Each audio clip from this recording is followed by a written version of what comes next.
Pegang aja lah kalau gitu, Pandi. Pegang aja lah kalau gitu.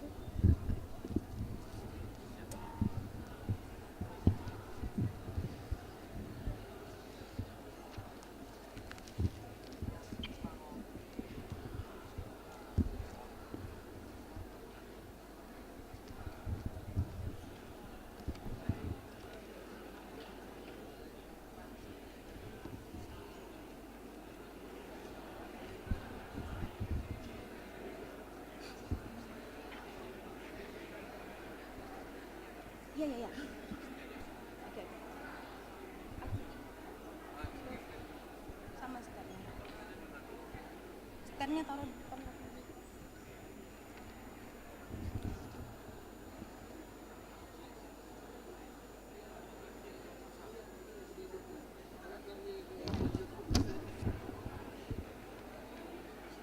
Satu lagi nih.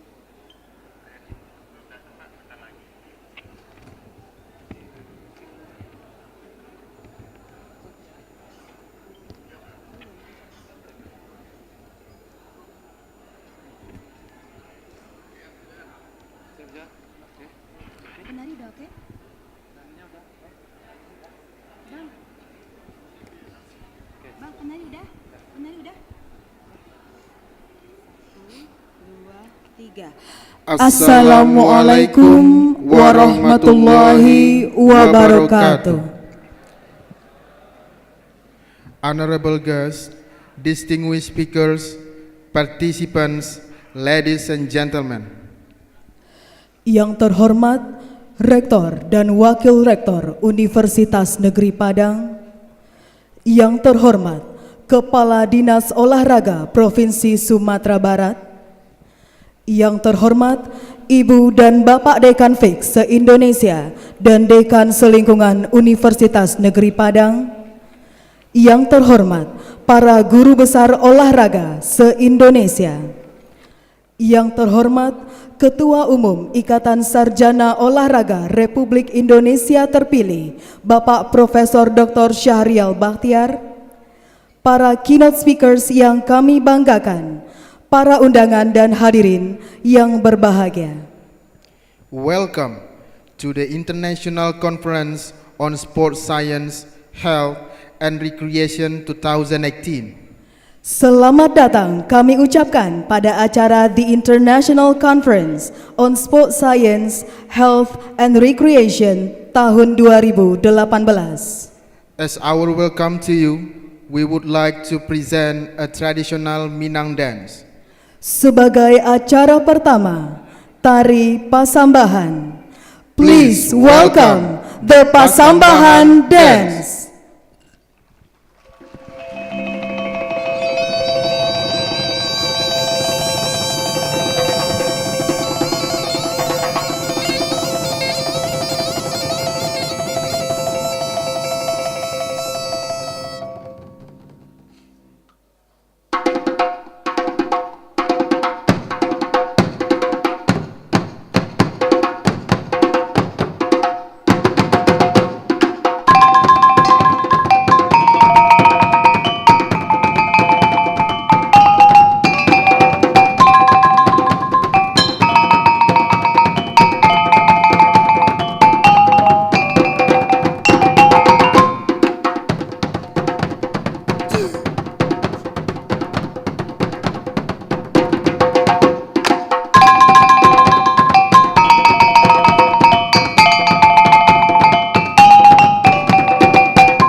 Ladies and gentlemen, please stand to sing the national anthem of the Republic of Indonesia.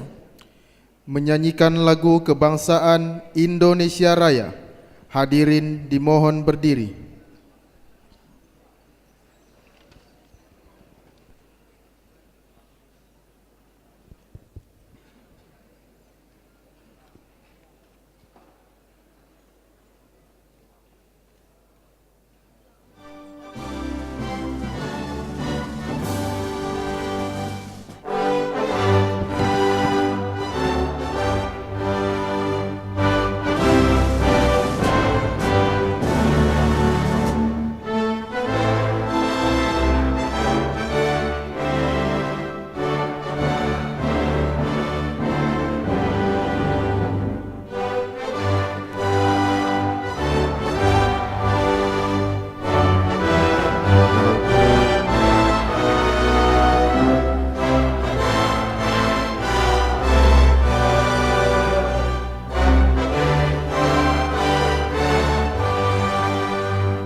Ladies and gentlemen, you may be seated. Hadirin dipersilakan duduk kembali. Let's hear a recitation from the Holy Quran by Yunia Safitri. Acara berikutnya, pembacaan kalam ilahi oleh Yunia Safitri.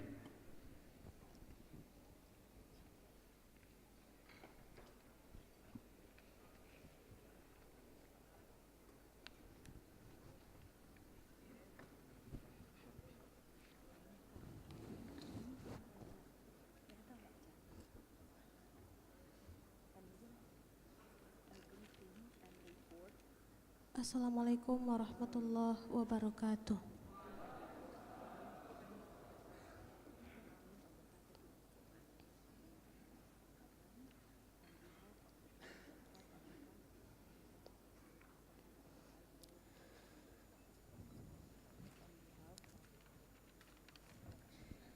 A'udzu billahi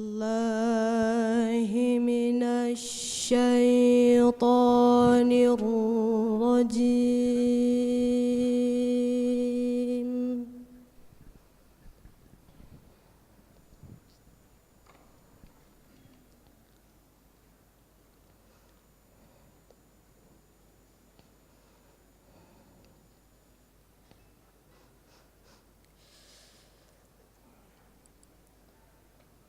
Bismillahirrahmanirrahim.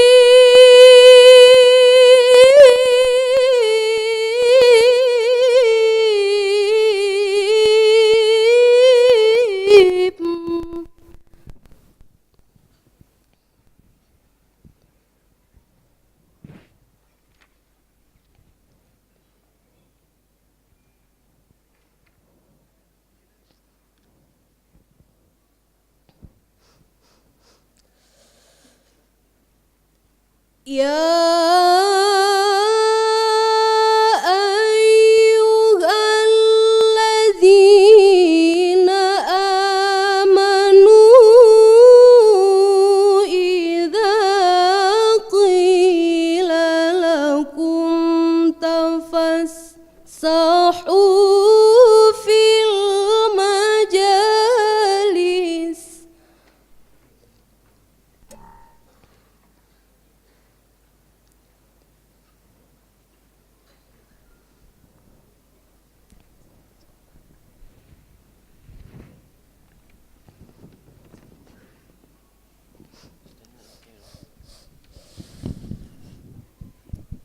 يا أيها الذين آمنوا إذا قيل لكم تفسحوا في المجالس فافسحوا يفسح الله لكم.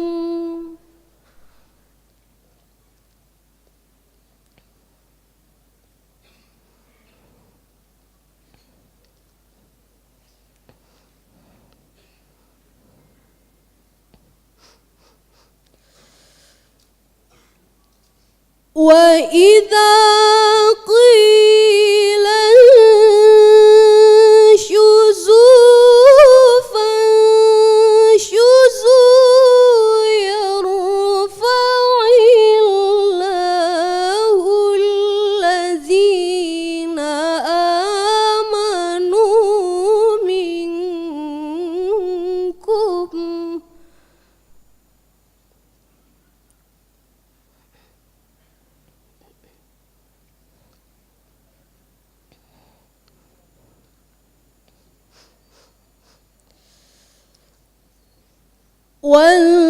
والذين أوتوا العلم درجات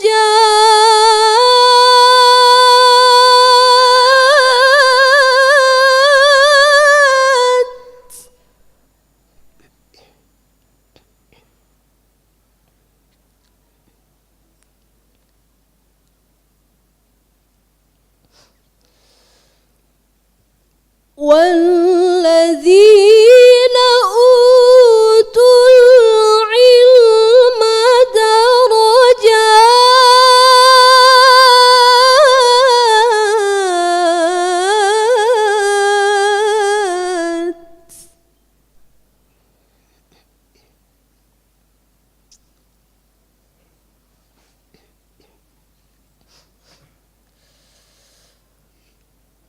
والله بما تعملون خبير.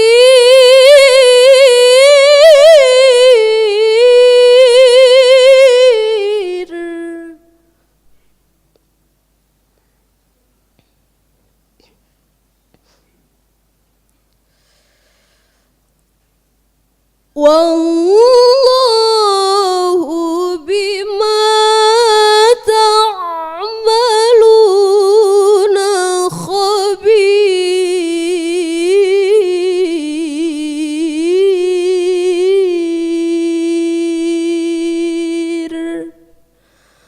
صدق الله العظيم. Assalamualaikum warahmatullahi wabarakatuh.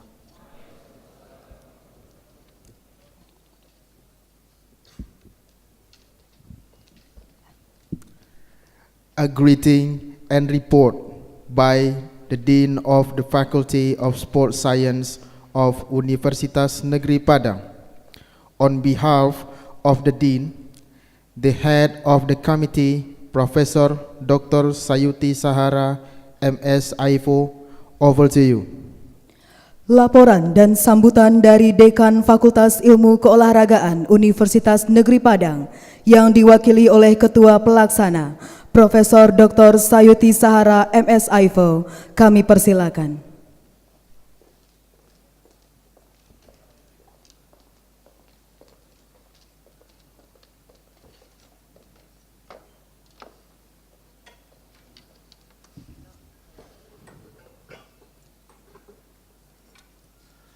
Assalamualaikum warahmatullahi wabarakatuh. Pertama-tama kita panjatkan puji dan syukur kehadirat Ilahi Robbi bahwa pada hari yang indah ini kita bisa berkumpul atas rahmatnya dalam mengikuti acara konferensi internasional tentang olahraga, kesehatan, dan rekreasi. Yang terhormat Bapak Rektor UNP, Profesor Dr. Ganefri, yang terhormat Bapak Gubernur Sumatera Barat yang diwakili oleh Kadispora, yang terhormat Bapak Dekan Selingkungan UNP, Bapak-Bapak Forum Dekan CLPTK Indonesia,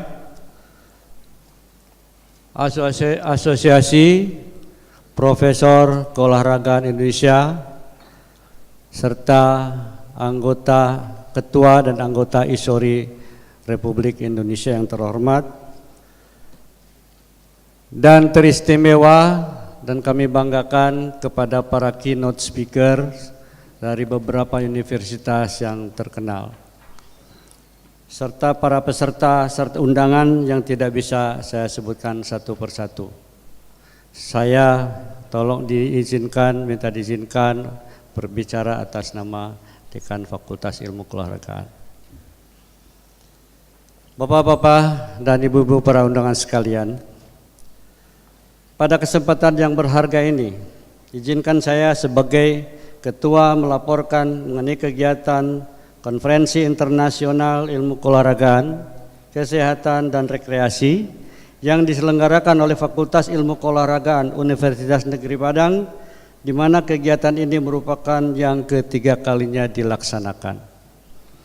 Bapak Rektor yang terhormat, para narasumber serta hadirin sekalian, Konferensi Internasional Ilmu Keolahragaan, Kesehatan dan Rekreasi ini merupakan sebuah momentum dalam mengembangkan jejaring pakar ilmu keolahragaan, khususnya dengan beberapa keynote speaker dari universitas terkenal di dunia.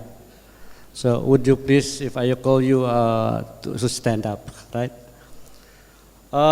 Dari Ohio State University, Profesor Jacqueline Goodway, please stand up. Welcome to Padang, Profesor. Profesor Li Huangjin from Beijing Sport University dari China, Profesor Lisa Barnett from the Akin University Australia,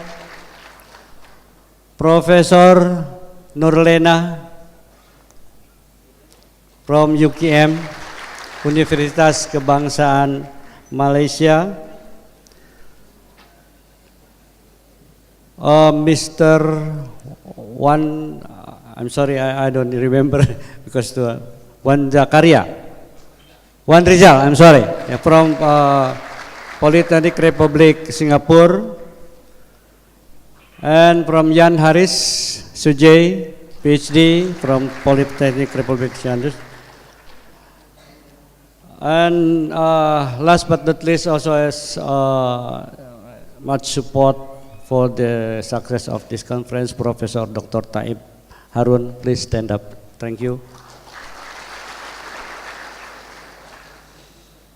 Hadirin sekalian yang saya banggakan, kegiatan ini merupakan sebuah tempat dalam mengakomodasi potensi ilmu keolahragaan dengan berbagai pengalaman dan kepedulian bersama dalam memahami dan bertindak nyata serta bekerja sama dalam mengkokohkan penataan ilmu keolahragaan dalam menghadapi berbagai macam masalah ini seperti kecenderungan hipokinetik maupun obesitas pada generasi muda maupun dalam upaya memposisikan ilmu keolahragaan yang sejajar dengan ilmu-ilmu lainnya. Bapak Rektor yang terhormat serta para hadirin yang saya muliakan, senang rasanya pada kesempatan ini bisa bertatap muka dan berbagi pengalaman dengan seluruh utusan berbagai universitas dalam negeri maupun luar negeri dalam menimba ilmu dari beberapa pakar luar negeri universitas yang tadi disebutkan Bapak tadi. Bapak Rektor yang terhormat, berdasarkan data kehadiran, kegiatan ini diikuti oleh kurang lebih 250 orang dari berbagai institusi seperti dari UNIMED, UNJA, dan lain sebagainya. Kehadiran para peserta dan berbagai institusi tersebut merupakan bukti bahwa kegiatan ini menjadi magnet bagi para pakar ilmu keolahragaan yang siap berkontribusi dalam meningkatkan kualitas hidup masyarakat yang lebih baik melalui ilmu keolahragaan, kesehatan, dan rekreasi. Hadirin sekalian yang saya hormati, terselenggaranya kegiatan ini adalah berkat dukungan dan berbagai pihak, terutama Bapak Rektor UNP beserta jajarannya, serta panitia pelaksana yang tidak mengenal lelah bekerja dalam mensukseskan kegiatan ini. Walau dengan segala keterbatasan, penyelenggaraan kegiatan ini merupakan bentuk komitmen UNP dalam membawa nama baik khususnya di bidang ilmu keolahragaan. Bapak Rektor dan para hadirin sekalian yang saya banggakan, kami sadari bahwa penyelenggaraan ini, kegiatan ini banyak kekurangan dan keterbatasan. Oleh karena itu kami mengharapkan dibukakan pintu maaf sebesar-besarnya, dan kami mengharapkan kegiatan menjadi pembelajaran bagi seluruh utusan sehingga kelak mampu menjadi tuan rumah yang baik dalam agenda kegiatan selanjutnya. Di akhir sambutan ini kami memohon kepada Bapak Rektor UNP untuk dapat memberikan sambutan serta sekaligus membuka kegiatan yang penting ini. Demikianlah hadirin yang saya hormati, dan akhirnya dengan terlebih dahulu memohon ridho Allah yang Maha Kuasa. Semoga kegiatan ini sangat dapat terselenggara dengan lancar. Amin. Terima kasih. Wabillahi taufik wal hidayah. Wassalamualaikum warahmatullahi wabarakatuh.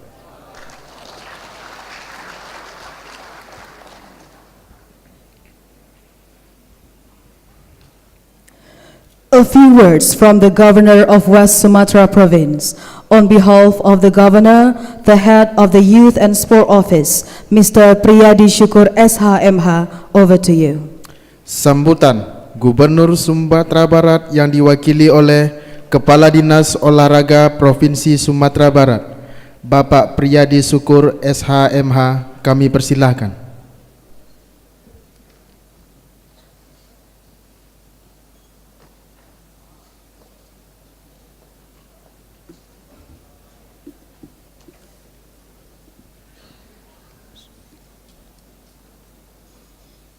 Assalamualaikum warahmatullahi wabarakatuh.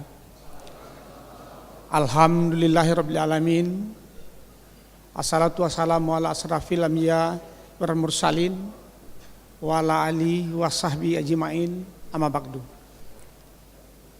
Yang saya hormati Rektor Universitas Negeri Padang, Bapak Profesor Dr. Ganefri.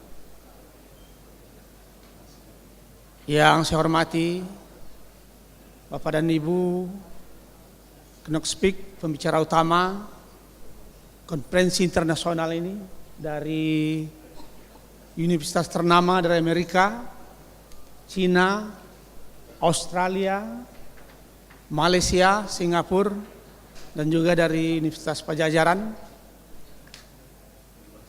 Bapak Dekan Fakultas Ilmu Keolahragaan UNP beserta seluruh dekan di lingkungan Universitas Negeri Padang yang saya hormati, Bapak-bapak,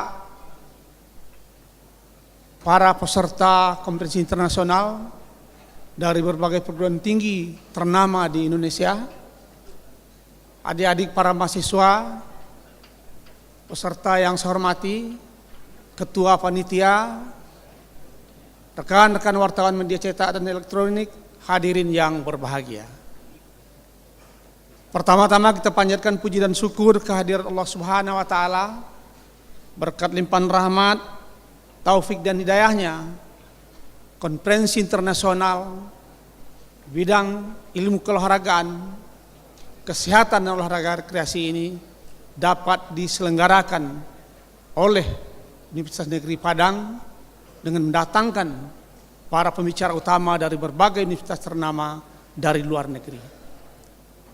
Kemudian daripada itu, izinkan saya menyampaikan salam maaf Gubernur Sumatera Barat, Bapak Profesor Dr. Irwan Prayitno, yang pada kesempatan acara yang sangat penting ini tidak dapat hadir bersama kita karena ada agenda acara yang sudah teragenda sebelumnya yang tidak mungkin beliau wakilkan. Oleh karena itu, dalam acara yang sangat penting ini pada kami disampaikan untuk menyampaikan salam maaf dan mewakili beliau.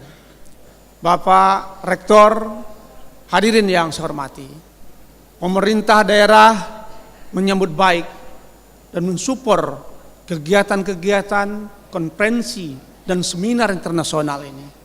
Karena seperti disampaikan oleh panitia pelaksana tadi, mewakili dekan Fakultas Ilmu Keolahragaan, seminar atau konferensi internasional ini adalah upaya untuk kepentingan kita bersama, bagaimana ilmu keolahragaan, kesehatan dan rekreasi yang kita rasakan di daerah kita masih perlu kita bina dan kita kembangkan dengan sebaik-baiknya. Oleh karena seperti disampaikan oleh Profesor Sahrial sebelum acara tadi, bahwa pada pendidikan usia dini, hal yang berkaitan dengan olahraga, terutama olahraga kesehatan dan rekreasi, sangatlah belum tersosialisasi dengan baik. Mudah-mudahan dengan konferensi internasional ini, dengan mendatangkan narasumber, pembicara utama dari universitas ternama dari luar negeri, dan juga para narasumber dari berbagai universitas di Indonesia, dengan para peserta, para adik-adik, para mahasiswa, dan juga peserta lainnya, mudah-mudahan konferensi internasional ini akan melahirkan, akan merumuskan hal-hal yang sangat kita perlukan bagi pengembangan ilmu keolahragaan, kesehatan dan rekreasi di Sumatera Barat khususnya dan Indonesia pada umumnya. Mudah-mudahan konferensi internasional ini berjalan dengan baik, dan tentunya harapan dan terima kasih pemerintah Provinsi Sumatera Barat dan rektor beserta jajarannya yang telah mengangkat acara internasional ini. Mudah-mudahan acara ini melahirkan hasil-hasil yang sangat bernas untuk pengembangan ilmu keolahragaan di Sumatera Barat. Demikian saja, banyak maaf bila taufiq wal hidayah. Wassalamualaikum warahmatullahi wabarakatuh.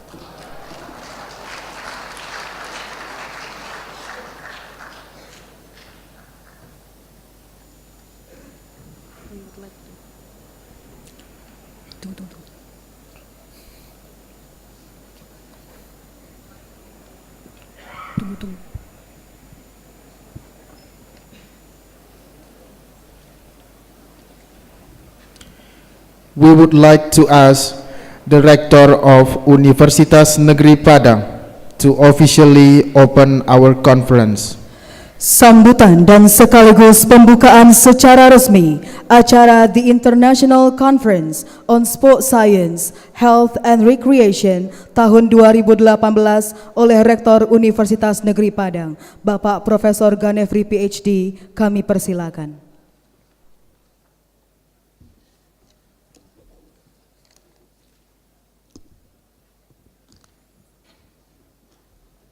Bismillahirrahmanirrahim. Assalamualaikum warahmatullahi wabarakatuh. Selamat pagi, salam sejahtera bagi kita semua. Yang sama-sama kita hormati Bapak Gubernur Provinsi Sumatera Barat, dalam hal ini diwakili oleh Kepala Dinas Pemuda dan Olahraga Pak Priyadi Syukur. Yang kami hormati Bapak Ibu pimpinan universitas, Wakil Rektor, Direktur Pasca, Pak Ibu Dekan, Wakil Dekan, dan teristimewa hadir juga bersama dengan kita Bapak Profesor Dr. Yanuar Kiram. Terima kasih Prof.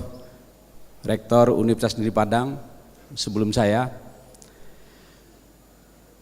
Teman-teman pimpinan Dekan,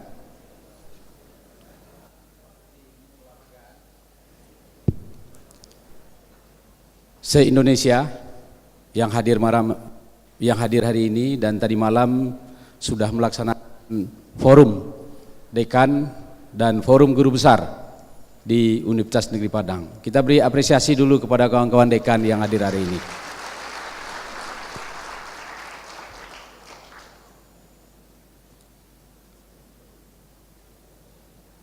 Honorable keynote speakers and plenary speakers, the first, Prof. Jacqueline Goodway, PhD, from Ohio State University. Yeah. I hope the cooperation between UNP and Ohio State University could be continued, yeah, or renewed. Yeah. Honorable Professor Ling Hung Juan, PhD from Beijing Sport University, China. Yeah. UNP has not cooperated with Beijing Sport University yet. In the future, we hope that UNP can also cooperate with Beijing Sport University in the field of student exchange, research, etc. Yeah. Honorable Lisa Burnett, PhD from Deakin University. With Deakin University, UNP had a partnership, but now we will renew it.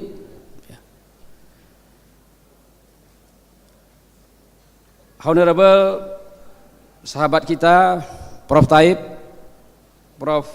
Nurlena Salamuddin dari Universiti Kebangsaan Malaysia. Terima kasih yang telah banyak membantu UNP. Honorable Ian Haris Suje, PhD, Dr. Wan Rizal, Dr. Hayyum from Republic Polytechnic of Singapore. Last year, UNP has signed MOU with Republic Polytechnic of Singapore.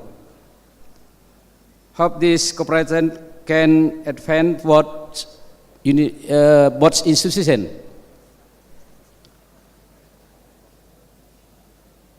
Honorable Speaker and participants, ladies and gentlemen, in this precious moment, let us first express our gratitude to the merciful God who has granted us with blessing and grace that we could gather here today to attend the third International Conference on Sport Science, Health and Recreation 2018 with the theme, The Role and Contribution of Sport and Health Science in Enhancing Quality of Life.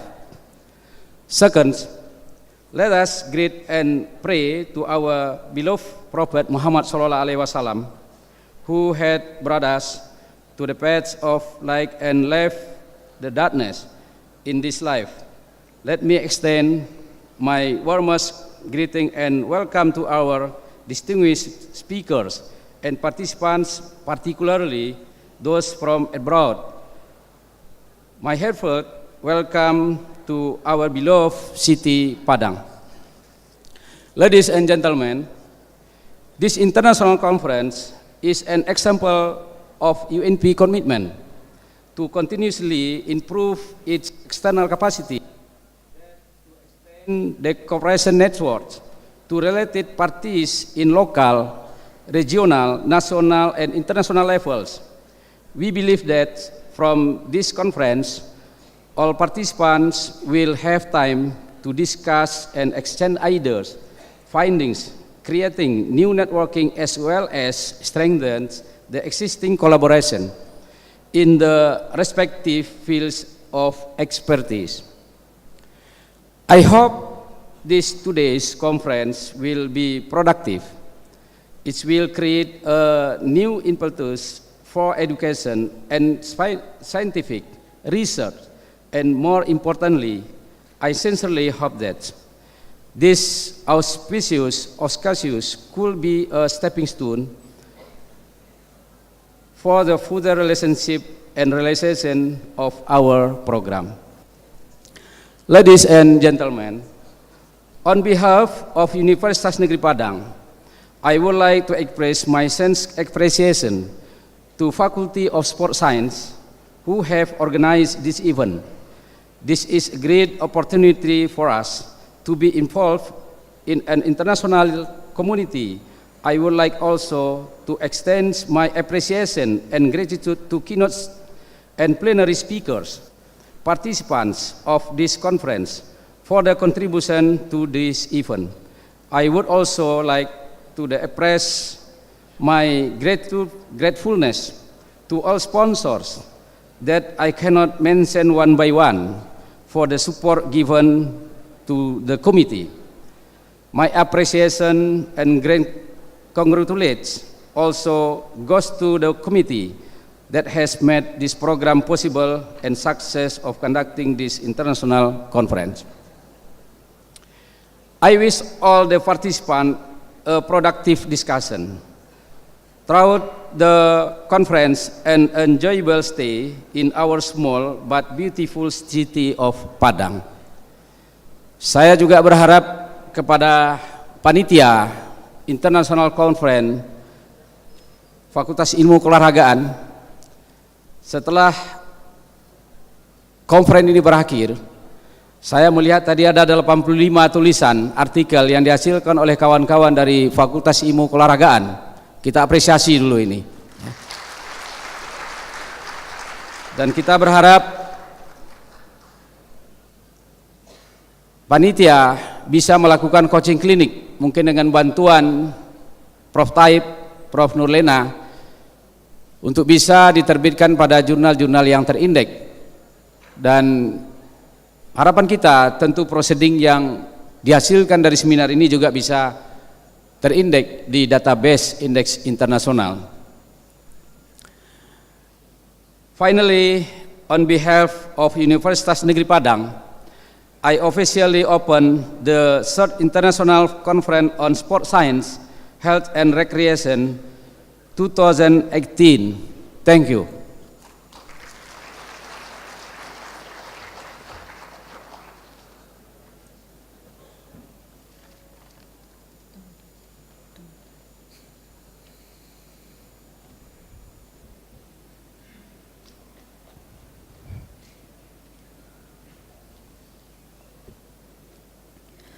Ladies and gentlemen, finally a prayer read by Dr. Andes Ali Umar MKes. Berikutnya pembacaan doa syukur oleh Dr. Andes Ali Umar MKes.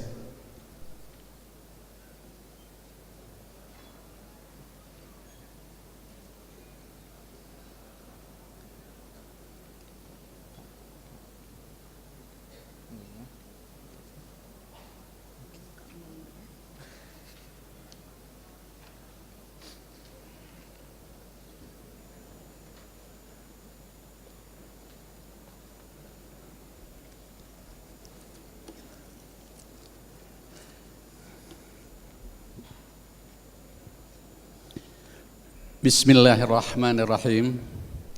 Assalamualaikum warahmatullahi wabarakatuh. Bapak Gubernur atau yang mewakili yang kami hormati, Bapak Rektor Universitas Negeri Padang yang kami muliakan, beserta para wakil rektor, beserta jajarannya, para pembicara yang kami hormati, hadirin hamba Allah yang mulia. Marilah kita berdoa sejenak, memohon kepada Allah Subhanahu wa taala agar acara kita ini dapat berjalan dengan aman, tertib dan lancar, sehingga dapat membawa dampak yang positif bagi kita dalam menjalani kehidupan ini. Kita awali dengan membaca Ummul Al-Quran, Al-Fatihah.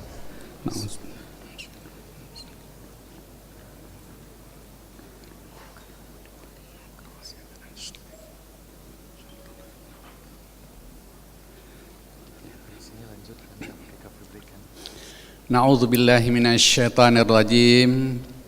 Bismillahirrahmanirrahim. Alhamdulillahirabbil alamin wal 'aqibatu lil muttaqin. Wassalatu wassalamu ala asyrafil anbiya'i wal mursalin wa ala alihi wa ashabihi ajma'in. Hamdan na'imin, hamdan syakirin, hamdan yuafi ni'amahu wa yukafi mazidah. Ya Rabbana lakal hamdu kama yanbaghi li jalali wajhikal karimi wal azimi sultanik. Allahumma salli ala Sayyidina Muhammadin salatan tunjina biha min jamil ahwali wal afat wa taqdilana biha min jamil hajat wa tutahhiruna biha min jamis sayiat wa tarfa'una innaka 'alad darajat wa tuballighuna biha awsal ghayat wa fil kharati wa ba'dal mamat. Innaka sami'un qaribun mujibu da'wat wa ya qadiyal hajat. Allahumma ansurna ya Allah fa innaka khairun nasirin. Waftah lana fa innaka khairul fatihin. Waghfir lana ya Allah fa innaka khairul ghafirin. warhamna fa innaka khairur rahimin, warzuqna ya Allah fa innaka khairur raziqin, wahdina wa najjina 'alal qaumiz zalimin. Rabbana zalamna anfusana wa illam taghfir lana wa tarhamna lanakunanna minal khasirin. Allahumma arinal haqqa haqqan warzuqna ittiba'ahu wa arinal batila batilan warzuqna ijtinaba. Ya Allah, ya Rabbal Alamin, pada hari ini kami berkumpul di dalam ruangan yang megah ini dalam rangka melaksanakan International Conference on Sport Science, Health and Recreation. Kami memohon kepada Engkau ya Allah, kiranya acara ini dapat berjalan dengan sukses, aman, tertib dan lancar. Ya Allah ya Rabbal Alamin, Engkaulah yang Maha Pengasih lagi Maha Penyayang, pemilik alam semesta ini. Engkaulah yang telah menciptakan diri kami. Engkaulah yang telah memfasilitasi hidup kami. Engkaulah yang Maha berilmu, Maha mengetahui. Engkaulah yang mengajarkan kepada kami apa-apa yang tidak pernah kami ketahui. Allamal insana ma lam ya'lam. Namun kami menyadari ya Allah, seluas apapun ilmu kami belumlah bisa menandingi ilmu Engkau. Untuk itu kami bersyukur kepada Engkau ya Allah, yang telah memberikan sedikit ilmu pengetahuan kepada kami, sehingga kami dapat memanfaatkannya untuk kepentingan dan kebaikan umat dalam kehidupan ini. Ya Allah, dengan ilmu pengetahuan dan kemajuan teknologi saat ini, kami telah menikmati kemudahan, kami dapat menghemat waktu dan menyingkat jarak, sehingga para peserta konferensi ini telah sampai di ranah Minang yang indah ini dengan selamat, baik yang datang dari luar negeri maupun yang datang dari dalam negeri. Ya Allah, tambahlah ilmu kami, permantaplah pemahaman kami tentang hakikat kehidupan ini, agar kami senantiasa mendapat berkah dan ridha-Mu. Ya Allah, jadikanlah International Conference ini bermanfaat bagi kami, agar kami dapat meningkatkan kualitas kami sebagai tenaga pendidik maupun sebagai praktisi di bidang keolahragaan. Allahumma ya Allah, dalam perjalanan hidup kami ini mungkin banyak kekhilafan dan kesalahan kami, maka maafkanlah kami Allah, ampunilah segala dosa-dosa kami, berilah kami hidayah, inayah dan pertolongan-Mu. Allahumma ighfir lana dzunubana wa liwalidayna warhamhuma kama rabbayana shaghira. Wali jamil muslimina wal muslimat wal mu'minina wal mu'minat al ahyahi minhum wal amwat birahmatika ya arhamar rahimin. Rabbana taqabbal minna salatana wa siyamana kulla ibadatina wa du'ana ya Allah ya mujibas sa'ilin. Rabbana atina fid dunya hasanah wa fil akhirati hasanatan wa qina adzabannar wa adkhilnal jannata ma'al abrar ya aziz ya ghafar ya rabbal alamin. Wa sallallahu ala Muhammadin nabil ummi wa ala alihi wa ashabi ajma'in. Amin. Subhana rabbika rabbil izzati amma yasifun wa salamun alal mursalin walhamdulillahi rabbil alamin. Assalamualaikum warahmatullahi wabarakatuh.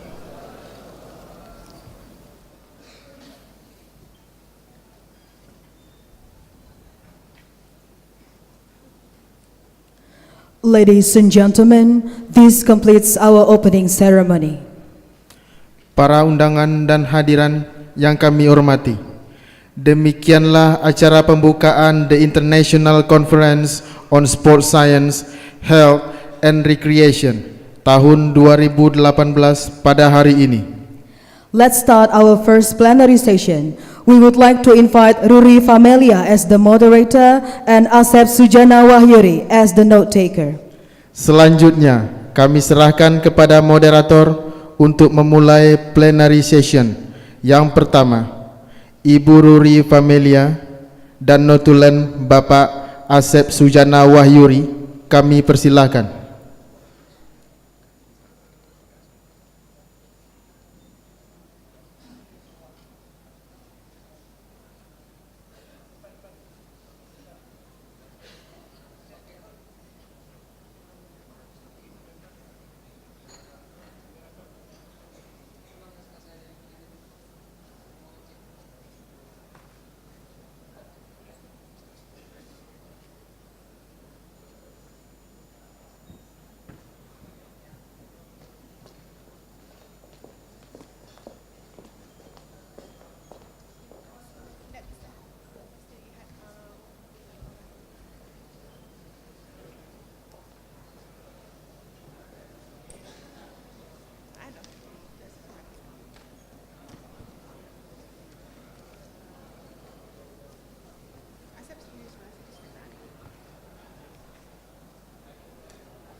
I know you're going to call me up. I'm just going to go hook this up.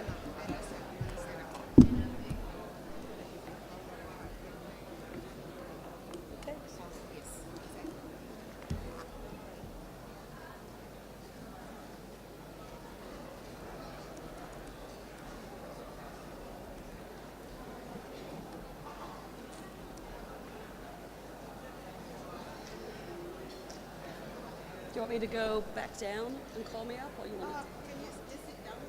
Okay.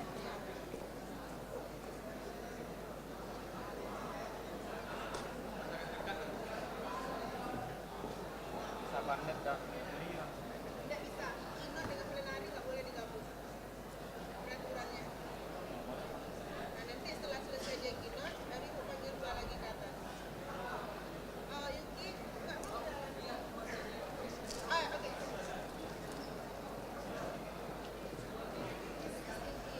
All like you and Lisa Barnett and I know that they know.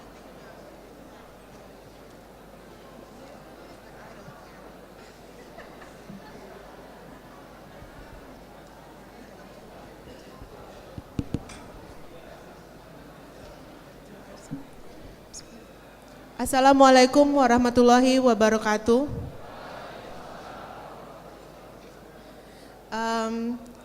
Dengan tidak mengurangi rasa hormat, saya tumpangkan ucapan terima kasih, ucapan penghormatan kepada pembicara sebelum saya. Mengingat waktu kita yang sangat terbatas, maka acara ini akan kita lanjutkan dengan keynote speaker dari pembicara kita dari Ohio State University. Saya ingin menggunakan kesempatan ini untuk sedikit memperkenalkan keynote speaker kita untuk hari ini. Profesor Dr. Jacqueline Goodway adalah staf atau profesor di School of Education and Human Ecology, Department of Human Sciences, The Ohio State University, Columbus, United States of America. Beliau risetnya fokus kepada perkembangan keterampilan gerak dasar anak, intervensi kepada anak-anak yang memiliki keterlambatan perkembangan gerak dasar. Beliau juga merupakan anggota dari National Association for Sports and Physical Education, yang termasuk anggota yang merumuskan guideline atau panduan aktivitas fisik buat anak baru lahir hingga usia 5 tahun untuk panduan nasional Amerika. Beliau sudah mempublikasikan 2 buku, 8 chapters, 40 lebih artikel, 50 lebih abstrak, dan lebih dari 100 presentasi internasional di 30 negara di dunia.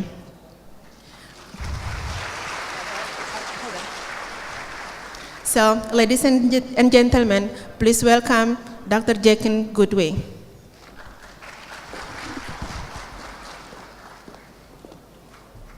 Selamat pagi.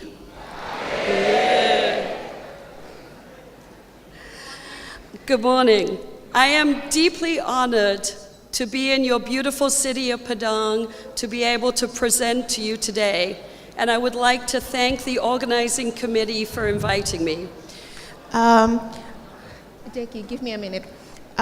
Di sini mungkin kami akan pakai metode pingpong. Jadi ketika beliau menyampaikan bahasa Inggris, kemudian saya rangkum dalam bahasa Indonesia supaya Bapak Ibu semua juga bisa sedikit memahami presentasi beliau. Beliau sangat berterima kasih telah diundang untuk menjadi keynote speaker pada International Conference kita hari ini.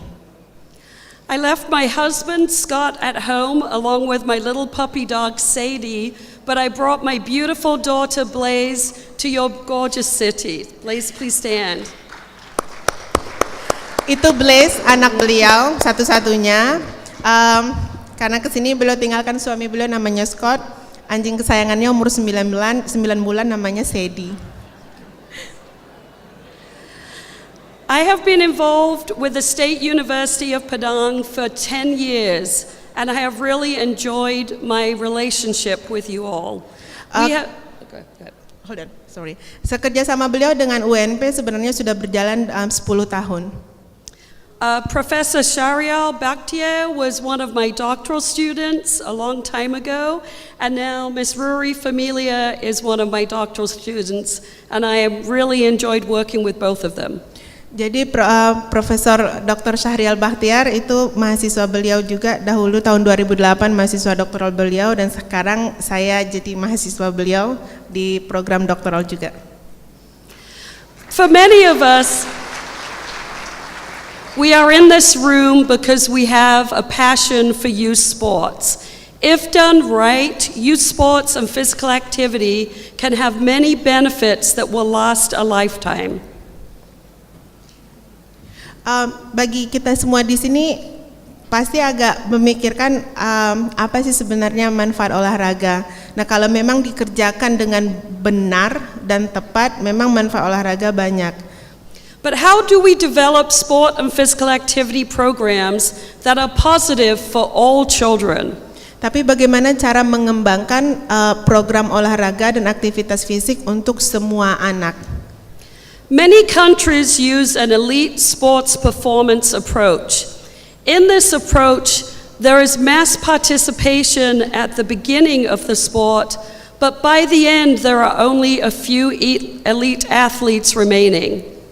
Jadi banyak negara yang memakai modal yang ada di display saat ini, yaitu pendekatan performa olahraga elit. Jadi awalnya yang masuk mengikuti program itu memang jumlahnya massa banyak, nanti kemudian di akhir mengerucut sehingga kita hanya mendapatkan populasi yang sangat kecil yang bisa memiliki prestasi di bidang olahraga. And what is sad about this approach is the elimination of children who love to engage in sports but who are not so good. Is that still this one? Yeah. So model ini efeknya adalah banyak anak-anak yang kurang berbakat akhirnya terbuang dikarenakan tidak lulus seleksi. I would like to suggest an alternative approach today, that which I'm calling the physical literacy journey approach. Dr. Goodway menyarankan sebaiknya kita memakai model ini yang baru dia perkenalkan ini, namanya pendekatan perjalanan literasi fisik. In this approach, each individual citizen is active in the early years to enter their own physical literacy journey across the lifespan, resulting in mass participation in physical activity across the lifespan. Jadi pada model ini Pada fase permulaan itu semua individu mengembangkan keterampilan geraknya. Kemudian dengan banyaknya jumlah partisipan ini, nah ini nanti yang akan terus mengembangkan perjalanan literasi fisiknya. But let us first talk about the elite performance approach and discuss the benefits and downsides to such an approach. Untuk pertama ini coba kita bahas dulu satu persatu. Yang pertama kita akan bahas mengenai pendekatan kinerja olahraga elit. To be an elite athlete, many coaches believe that you need to start intense training at very early ages. Untuk menjadi elite athlete biasanya kepercayaan para pelatih bahwa atlet mesti mulai dilatih di usia dini. Move the slide. Yeah. You must also dedicate yourself to a single sport. Kemudian Anda juga harus berdedikasi untuk melakukan olahraga tersebut. In America, in 2015, we tackled this issue from a scientific standpoint. Di Amerika, isu mengenai model ini dibantahkan oleh beberapa hasil penelitian. World leaders in the disciplines of kinesiology were asked to review the scientific literature and conclude whether they support early sports specialization or not. Is that this one? The top right. Iya. Maaf, mungkin saya harus berdiri karena saya nggak bisa lihat dia bicara yang mana, yang ini yang di mana. Posisinya kurang bagus. I need to move. Yeah. I can't see. Yeah. So di Amerika ini para ahli kinesiologi diminta untuk mereview beberapa hasil penelitian mengenai model kinerja elit dalam pembinaan olahraga. I use the model by Cote, which is a developmental model of sports, looking at the issues of deliberate play and deliberate practice. Dr. gue memakai model ini, yaitu model pengembangan partisipasi olahraga yang pertamanya itu deliberate play atau permainan yang memang disengaja atau dirancang. Cote suggests that deliberate play is about engaging in sport for the intrinsic enjoyment of fun of the activity. Menurut Cote, deliberate play atau permainan disengaja ini lebih melibatkan rasa enjoy atau rasa senang untuk bergerak atau beraktivitas. In contrast, deliberate practice is engaging in highly structured physical activity that has no immediate reward, but with the hopes that you will go on to be an elite athlete. Bertolak belakang dengan deliberate play itu ada deliberate practice. Jadi ini lebih kepada program yang intens, kemudian rewardnya atau hasil dari program itu tertunda karena kan tidak ada langsung rasa senang atau rasa enjoy di saat kita ada di program tersebut. Cote suggests that there are 3 distinct pathways into youth sport development. Cote memperkenalkan ada 3 jalur yang berbeda dalam pengembangan olahraga remaja. The first is what we call early sampling, and this is where the child engages in a variety of different sports and activities for the fun of the activity. Fase yang pertama atau jalur pertama itu sampling dini, di mana ini merupakan fase anak-anak aktif di berbagai macam olahraga, tujuannya hanya untuk having fun atau untuk bersenang-senang. The second approach involves early sampling in the beginning, but then as you get into the teenage years, beginning to specialize in one sport as an elite athlete. Jalur kedua programnya anak-anak mulai dulu dengan sampling awal, kemudian di usia remaja baru anak-anak berspesialisasi untuk satu olahraga tertentu. But for many of today's children, they engage in the third approach, which is called early sports specialization. Tapi banyak anak-anak yang justru memilih jalur yang ketiga, yaitu jalur spesialisasi sejak usia dini. This is where a child engages in intense training from very early ages in only one sport. Jalur ini di mana anak-anak benar-benar dilatih secara intensif dari usia dini. So let's take a little bit of a closer look at each of these. Sekarang kita coba kupas masing-masing jalur ini.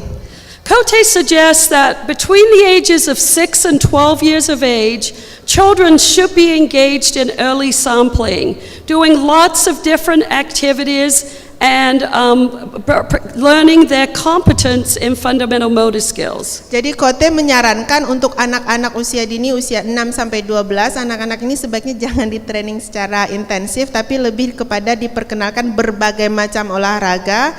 Tujuannya adalah memang untuk agar senang atau gembira dengan kegiatan olahraga tersebut.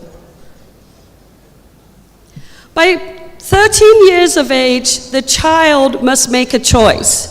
Cote says that they can either choose to continue in lots of different activities at the recreational level or go on into elite sport involvement. Jadi ketika anak sudah masuk usia 13, nanti baru anak bisa memilih apakah mau memilih olahraga rekreasi atau memang ingin masuk kepada jalur olahraga elit. But the important part of this is that all children engage in early sampling before going on to elite sports participation. Jadi pesan yang paling penting di sini untuk anak di usia dini 6 sampai 12 ini harus diberi kesempatan berlatih atau bermain di seluruh cabang, berbagai macam cabang olahraga sebelum mereka menentukan tujuannya di usia remaja. For those children that specialize, they engage in a single sport with intense and deliberate practice. Nanti ketika anak masuk ke dalam spesialisasi olahraga, maka anak tersebut akan berpartisipasi dalam satu cabang olahraga secara intens.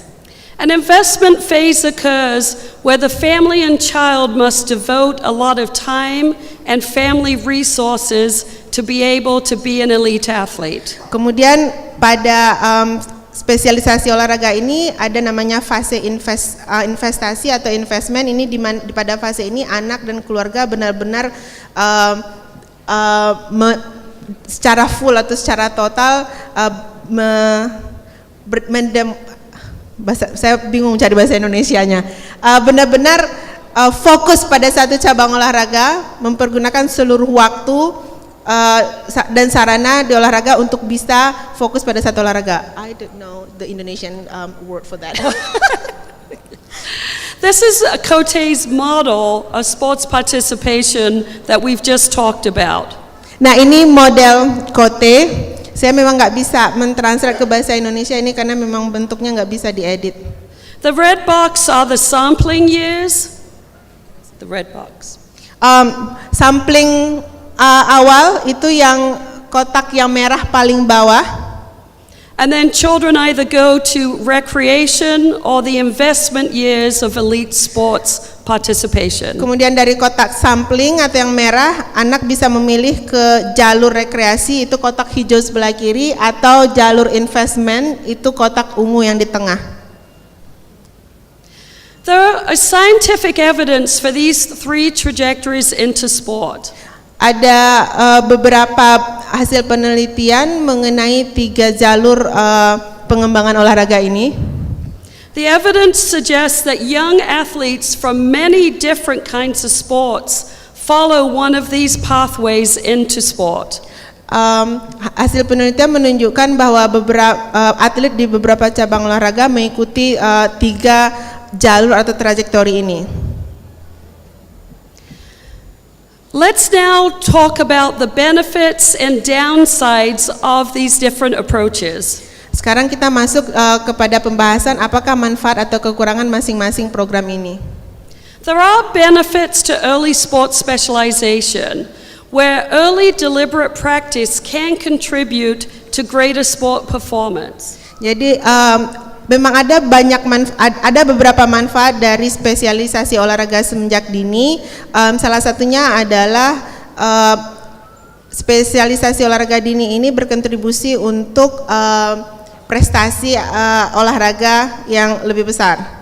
In sports like gymnastics or soccer or figure skating, early sport specialization does appear to be an effective approach. Jadi khusus untuk olahraga senam, olahraga sepak bola dan ice skating atau figure skaters itu memang proses pembinaan usia dini memang terbukti memberikan manfaat yang cukup manfaat yang bagus untuk peningkatan prestasi atlet. And some might suggest that it's impossible for a child who is a late starter into sport to overcome the early advantage of those who began practice in the early specialization phase. Justru beberapa ahli juga mengatakan untuk 3 olahraga ini, kalau telat anak dilatih, maka anak tidak bisa lagi mengejar keterlambatannya. Jika anak dilatih sudah telat atau sudah usia lebih dari 13 tahun, ini anak sudah tidak bisa lagi mengejar ketinggalan pelatihan yang di awal atau di usia dini.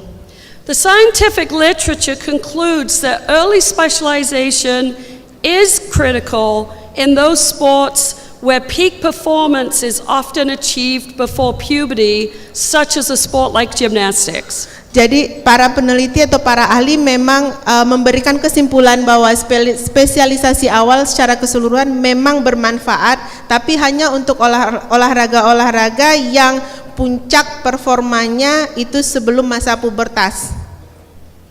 Although there are many benefits to early sport specialization, I think there are also many downsides. Memang ada manfaatnya melatih anak dari usia dini, tapi ada juga kekurangannya. The first downside to early sport specialization is that it does not successfully predict elite athletic attainment later. Salah satu yang pertama kerugiannya adalah spesialisasi dini ini ternyata tidak memprediksi kemungkinan atlet akan mencapai puncak performanya nanti di masa remaja atau di masa usianya sudah beranjak dewasa.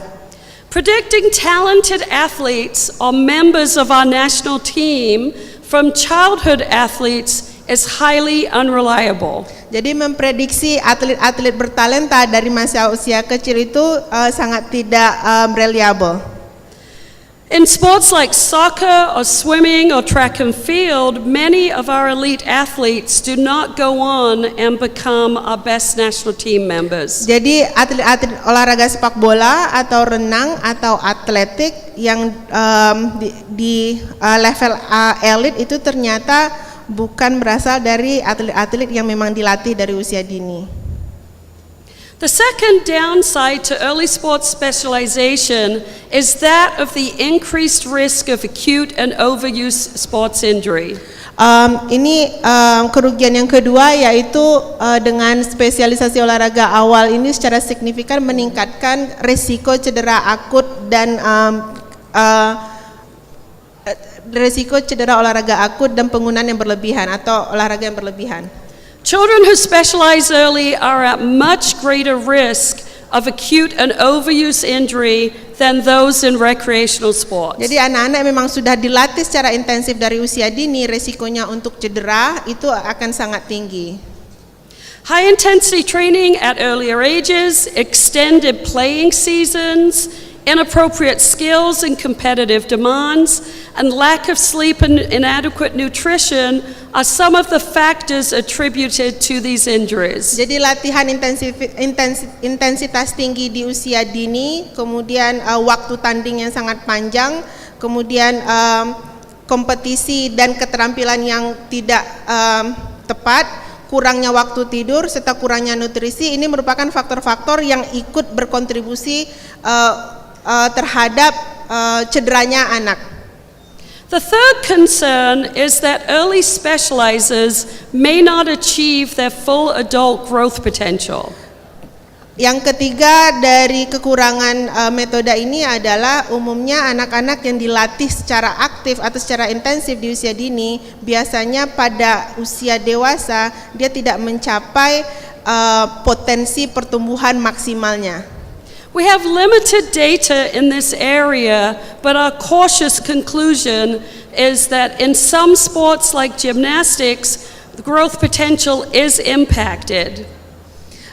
Memang data untuk yang concern ini atau data untuk resiko ini memang sangat terbatas, tapi para expert atau para ahli sudah menyimpulkan bahwa untuk beberapa cabang olahraga, contohnya senam, latihan anak dari usia dini memang memberikan efek negatif pada potensi tumbuh.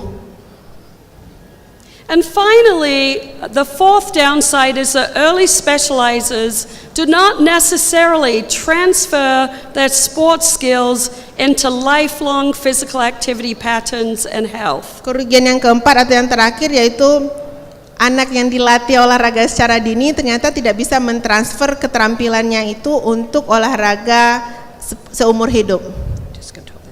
In fact, many of our professional elite athletes go on to be sedentary as adults. Justru data menunjukkan atlet-atlet olahraga elit setelah berhenti jadi atlet, mereka menjadi benar-benar sedentary.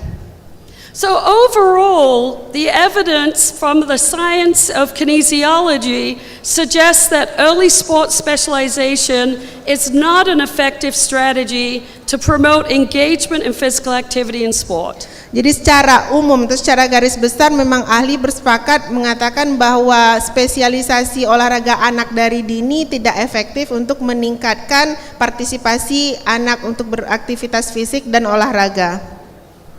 So let us now look at the physical literacy journey approach. Kemudian sekarang coba kita bahas lagi mengenai pendekatan perjalanan literasi fisik. The goal of this approach is to promote public health and mass participation in physical activity. Tujuan dari metode ini memang untuk meningkatkan partisipasi dalam jumlah besar atau massa untuk meningkatkan kesehatan masyarakat. Starting each child at the early years in engaging in physical activity and supporting their physical literacy journey across childhood and into adulthood. Ini dimulai pada usia dini, kita memberikan dukungan agar anak bisa mengembangkan literasi fisiknya, agar bisa dikembangkan perjalanannya seumur hidup. There is scientific support for this early sampling perspective. Ada beberapa dukungan atau bukti secara saintifik terhadap metode sampling dini ini. Early sampling, being engaged in lots of different activities, does not hinder elite sport participation in sports where peak performance is reached after maturation.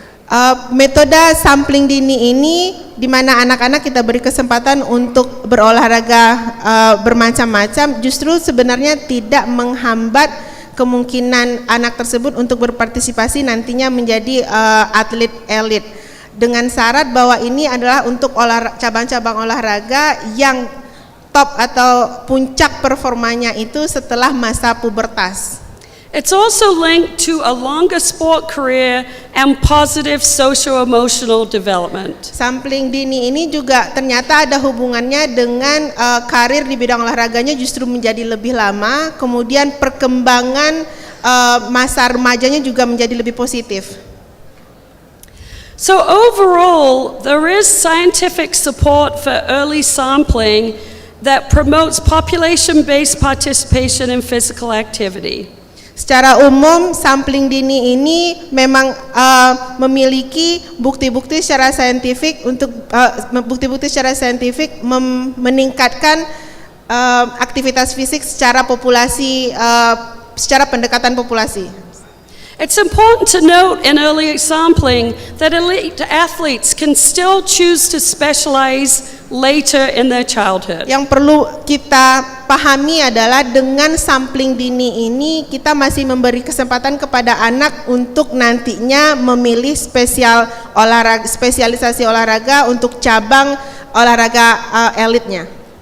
I would suggest to you that the physical literacy approach to sport and physical activity development is the best approach. Dr. Goodway menyarankan bahwa metode literasi fisik ini merupakan metode terbaik untuk mengembangkan perkembangan atau pelatihan olahraga. Physical literacy is a concept that's gaining worldwide attention, and many countries such as Australia are beginning to develop physical literacy policies and procedures. Literasi fisik ini sekarang merupakan konsep baru yang memang sedang mendapat perhatian khusus oleh dunia. Salah satunya adalah Australia yang memang saat ini sedang merancang secara khusus atau secara menyeluruh suatu program mengenai literasi fisik. And Dr. Lisa Barnett will be talking about this more in her talk. Nanti Dr. Barnett nanti akan menjelaskan mengenai rancangan program literasi fisik di negara Australia. The definition of physical literacy, this is one of many definitions, but it is the motivation, confidence, physical competence, knowledge, and understanding to value and take responsibility for engagement in physical activity for life. Definisi dari literasi fisik banyak. Nah, ini salah satu definisinya, yaitu meliputi motivasi, kepercayaan diri, kompetensi fisik, pengetahuan, kemudian pemahaman terhadap nilai serta tanggung jawab terhadap aktivitas fisik seumur hidup.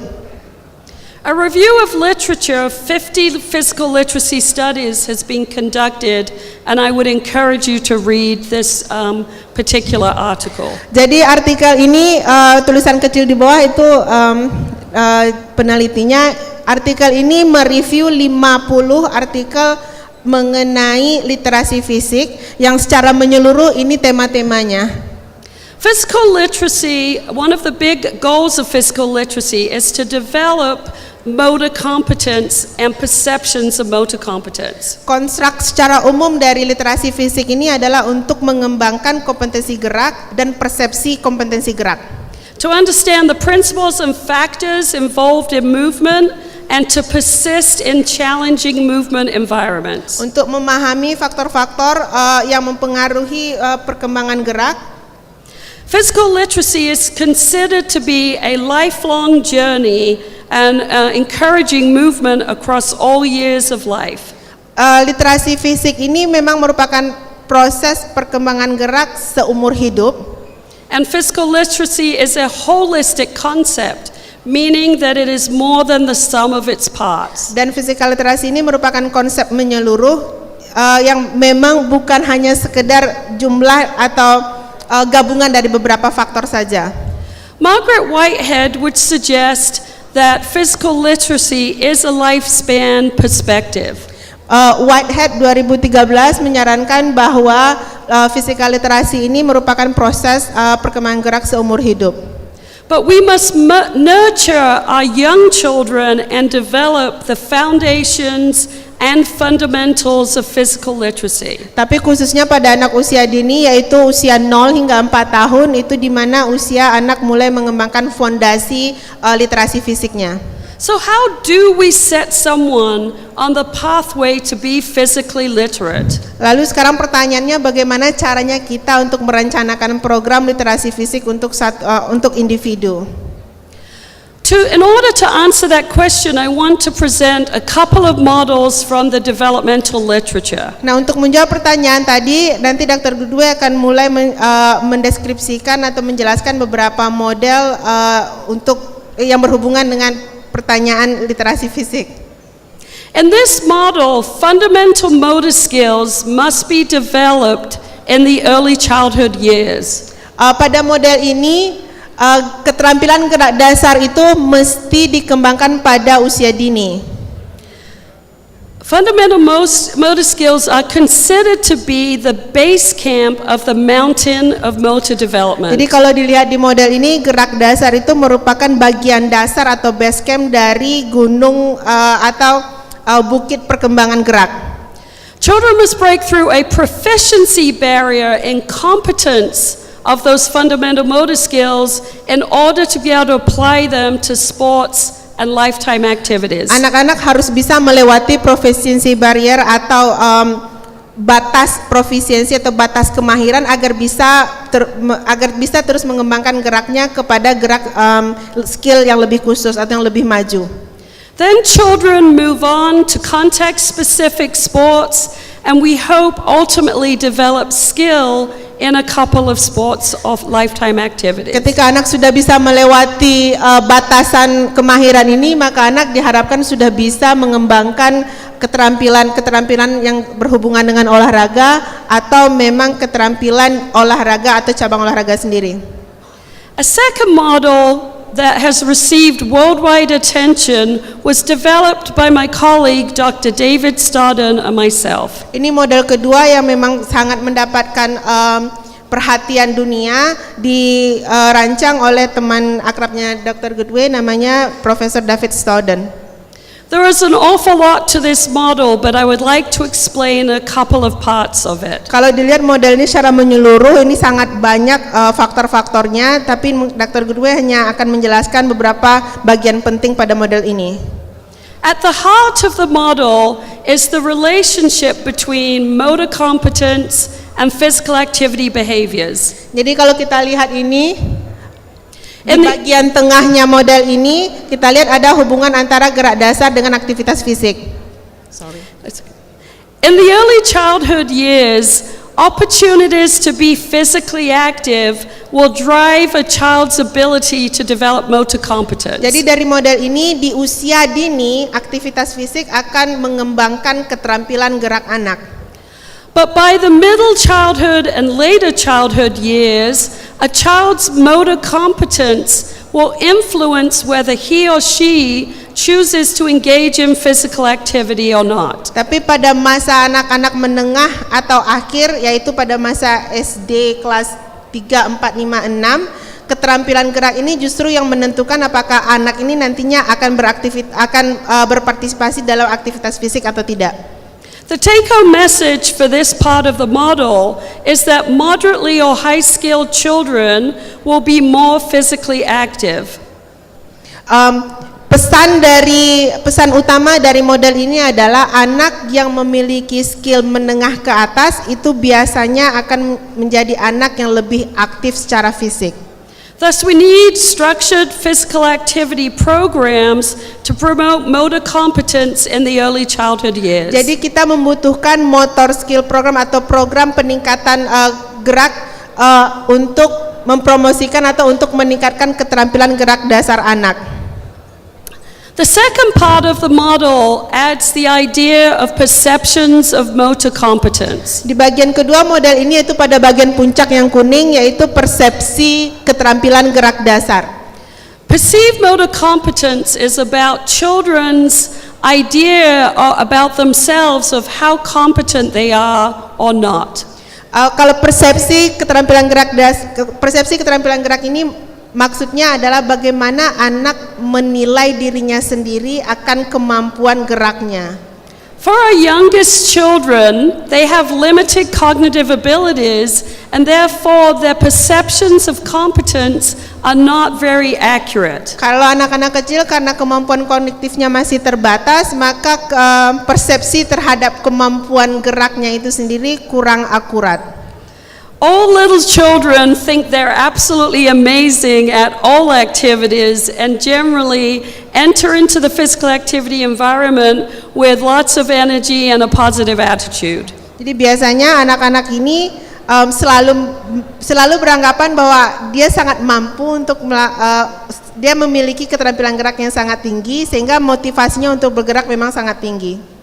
But by middle and late childhood, as children's cognitive capacity becomes more sophisticated, they are more accurate in their judgments of perceived motor competence. Nah, ketika anak sudah di usia sedikit besar, itu pada usia tengah dan akhir masa kanak-kanak, kognitifnya sudah berfungsi dengan baik. Nah, ini biasanya penilaian persepsi atau penilaian keterampilan geraknya sudah akurat dengan keterampilan gerak sebenarnya. For our low-skilled children, their perceptions of competence will drop and they will ultimately drop out of sport and physical activity engagement. Jadi kalau anak yang kompetensi geraknya rendah, maka otomatis dia bisa mengevaluasi dirinya bahwa dia tidak mampu melakukan gerak tersebut. Maka anak ini otomatis tidak akan mau melakukan aktivitas fisik. We call this a negative spiral of disengagement. Nah, fenomena tadi itu kita sebutnya sebagai lingkaran negatif keterikatan atau keterlibatan dalam aktivitas fisik. If I have low motor competence, I'll opt out of being physically active, and then I will have even lower motor competence because I don't have opportunities to improve it. Jadi kalau anak punya keterampilan geraknya rendah, maka tidak akan mau beraktivitas fisik. Yang lanjutnya nanti justru keterampilan geraknya itu akan menjadi semakin rendah. Over time, my low motor competence and limited opportunities to be physically active will pull down my perceived motor competence. Dan anak yang seperti ini biasanya akan kalau dibiarkan terus memiliki keterampilan gerak yang rendah akan mengurangi partisipasinya dalam aktivitas fisik. The interaction between motor competence, physical activity, and perceived motor competence will ultimately result in me being an inactive and disengaged child with a greater likelihood to be overweight or obese. Jadi interaksi antara persepsi gerak dasar atau persepsi akan keterampilan gerak itu sendiri dan aktivitas fisik ini nanti akan dilihat hasilnya dengan aktif atau tidaknya anak yang secara kedepannya akan berhubungan dengan berat badan, obesitas atau kelebihan berat.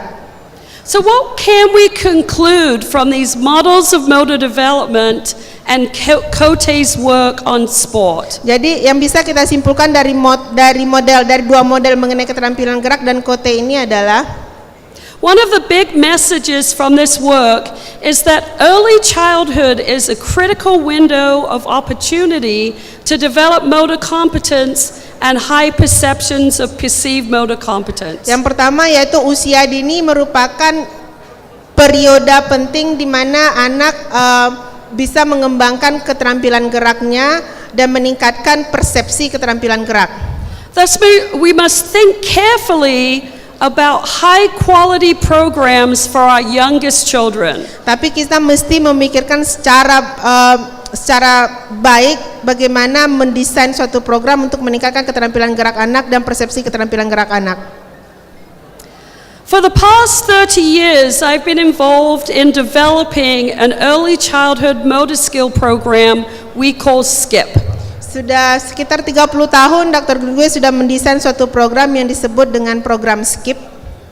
SKIP is designed for children aged 2 to 8 years old and is theoretically underpinned by dynamic systems theory and Newell's constraints. Program SKIP ini dirancang untuk anak usia 2 sampai 8 tahun berdasarkan teori dynamic system theory dan Newell's constraint perspective.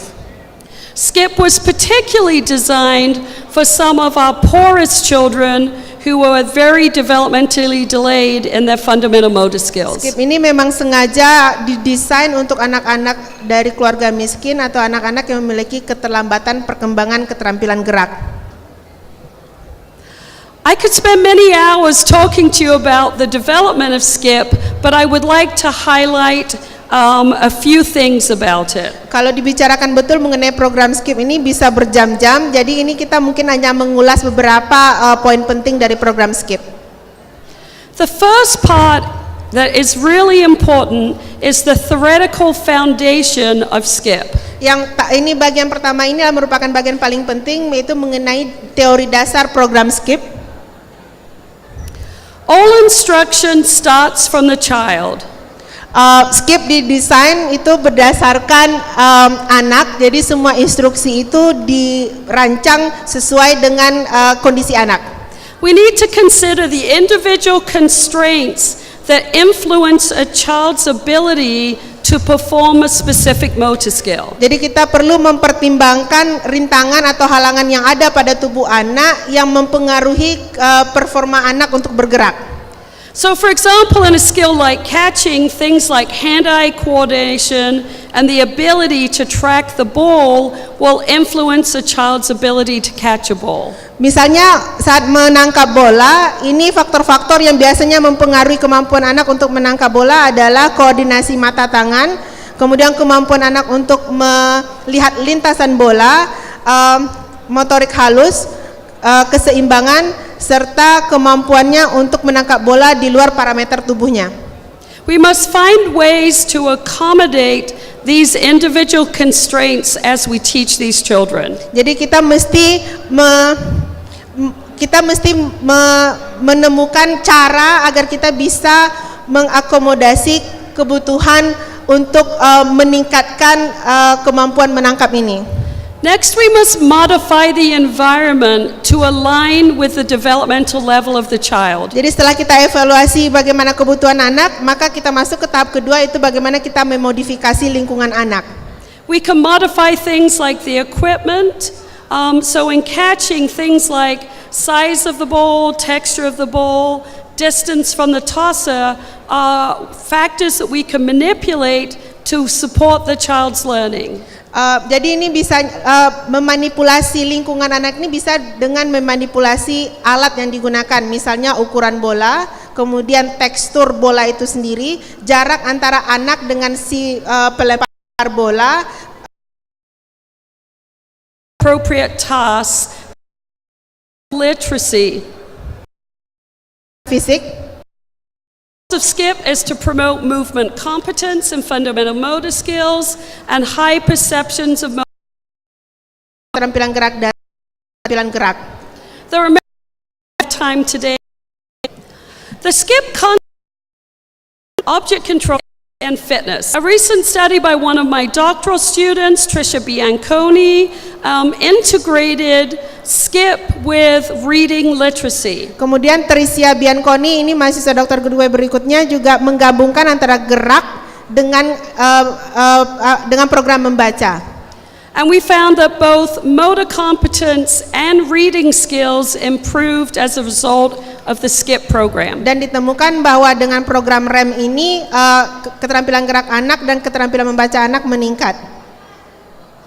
And most recently, we've been doing SKIP work here in Indonesia. Baru-baru ini kita melakukan program SKIP di Indonesia. RURI has conducted a couple of great studies in Indonesia demonstrating that your children are also developmentally delayed in their motor competence. RURI yaitu saya sendiri melakukan beberapa penelitian di sini dan ternyata kita menemukan bahwa anak-anak di Indonesia memang mengalami keterlambatan perkembangan gerak. But when the teachers were trained to deliver SKIP, the children significantly improved their motor competence. Tapi ketika kita latih gurunya untuk mengajarkan SKIP dan ternyata guru berhasil meningkatkan keterampilan gerak anaknya.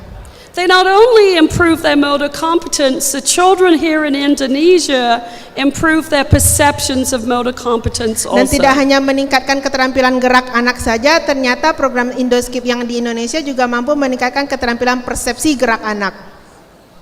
So how do we pull all of this information together? Nah sekarang karena sudah banyak informasi yang dibagikan oleh Dr. Goodway, bagaimana caranya kita menyimpulkan dari segala macam informasi yang sudah kita terima sampai saat ini? What I would like to suggest in a minute is a model for Indonesia that pulls together the work of COTE, the SKIP work by myself and my colleagues, and also the work around physical literacy. Nanti sebentar lagi di slide berikutnya ini kita akan tampilkan model yang sedang kita ajukan untuk meningkatkan keterampilan gerak dasar anak khusus buat Indonesia dengan mempertimbangkan model dari COTE, model dari perkembangan gerak anak dan SKIP sendiri. As we put this model together, and Rory and I put this together a couple of nights ago, we considered motor competence, movement context, the journey of movement, and the power structures of Di saat movement. kami merancang model ini beberapa malam sebelum ini, kami sepakat bahwa yang ingin kita masukkan atau kita pertimbangkan dalam menyusun model ini adalah keterampilan gerak anak, konteks dari gerak, perjalanan dari gerak sendiri, kemudian struktur dari gerak. So here's our model that we would like to suggest that we consider and maybe talk about more during this conference. Nah, ini model yang barusan kami rancang, memang yang akan kita ajukan nantinya, dan bagi Bapak Ibu yang tertarik dengan model ini nanti mungkin kita bisa lanjutkan pembicaraannya nanti setelah keynote selesai. It is a lifespan model starting with babies going all the way to old people. Nah, ini memang model kita desain untuk perkembangan gerak seumur hidup mulai dari bayi hingga di usia tua. We must start with our youngest children and promote active infants and toddlers. Jadi kita mulai dari bayi, kita mempromosikan bayi yang aktif dan anak usia dini yang aktif. Mom and baby programs and active play opportunities in the communities are important during these ages. Ini contoh-contoh program yang kita akan ajukan, yaitu program ibu dan bayi atau program bermain aktif di community. Then we look to the early childhood years between 3 and 7. Kemudian kita masuk juga kepada program di usia dini. We would like to suggest that your preschools should all be delivering a program like EndoSkip in order to promote motor competence and high perceptions of perceived competence. Kami menyarankan untuk anak-anak usia dini agar selalu diberikan program gerak dasar seperti EndoSkip. In this way, they can break through that proficiency barrier and allow children to engage in a wide variety of activity sampling from ages 7 to 12 years. Ini tujuannya agar anak-anak nanti setelah melewati masa usia dini, anak-anak bisa menerobos atau melewati batas kemahiran keterampilan gerak dasar. By 13, children can choose whether they want to continue recreational sport or whether they would like to engage in sport specialization. Kemudian di usia 13 nanti anak bisa memilih apakah akan tetap di olahraga rekreasi atau ingin masuk ke spesialisasi olahraga. By 18 years of age, children are either heading into the workplace or into universities. Kemudian di usia 18 nanti akan diadakan program-program untuk individu atau untuk orang-orang yang ada, untuk mahasiswa yang ada di universitas atau para individu yang ada di dunia kerja. Our universities should not only support our elite athletes, but also promote physical activity programs for all university Di students. sini kami sarankan universitas tidak hanya membimbing olahraga untuk jadi elit atlet saja, tapi juga membimbing olahraga atau mengembangkan olahraga dasar program aktivitas. And in our workplace, we need to consider worksite wellness programs. Kemudian di lingkungan kerja juga kami ingin mengajukan proposal tentang program kebugaran di tempat kerja. And for our families, there should be community support for family-based physical activity programming. Kemudian untuk keluarga juga kita nanti akan ajukan proposal model untuk program-program aktivitas fisik keluarga di community. So that as we head into our older years, we can continue to be active in a variety of different ways. Kemudian nanti di usia senja atau di usia tua nanti akan di model ini kita sarankan nanti akan adanya pusat-pusat rekreasi lansia atau program di mana kita gabung antara perbedaan usia, misalnya anak TK atau anak SMA digabung programnya dengan lansia. And all of these components would be supported by unstructured and structured community activities. Jadi seluruh program ini nanti akan disupport oleh program yang terstruktur dan tidak terstruktur di community. Resulting in a lifelong physical literacy journey. Hasilnya nanti akan kita raih literasi fisik. So thank you very much for this opportunity to talk to you. I welcome questions, and I'm more than happy to chat to people as we go through the conference. Terima kasih. Terima kasih. Terima kasih atas kesempatan yang telah diberikan kepada beliau untuk bisa memberikan sedikit informasi mengenai bidang beliau.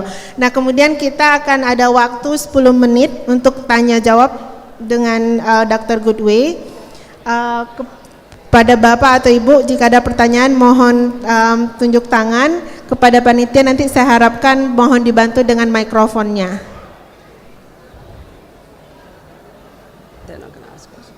What's that?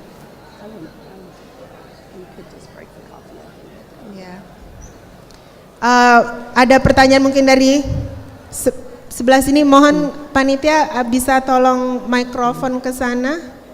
Nggak ada ya?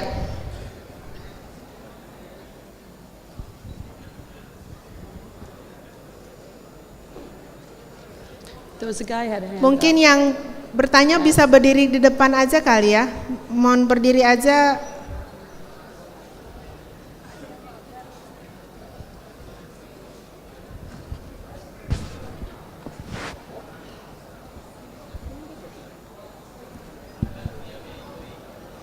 Harusnya ya.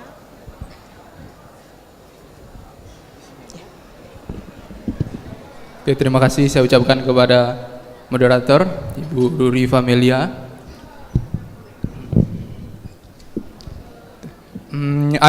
Firstly, I'm so glad to attend for this conference. My name is Afrino Hedat. I'm from first years in master program in sport education in Padang State University. Well, I would like to ask to Professor Jacqueline Goodway. This is so that was so impressive that to us about your presentations, Professor. Well, now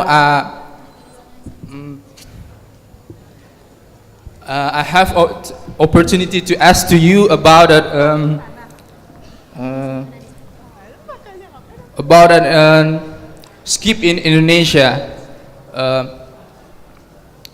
As we know together, as you say before, I would like to ask about it, how to increase or to improve motor skills for the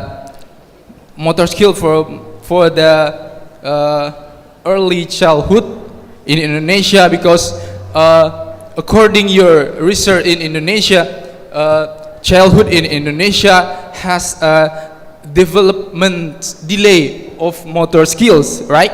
Mm-hmm. And then I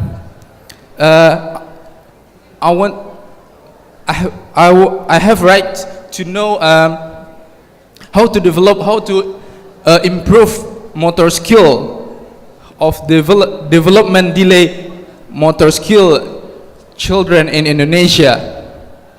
I mean like that. Okay. Thank you very much for this opportunity. I think that's all. Thank you for your attention. Thank you very much.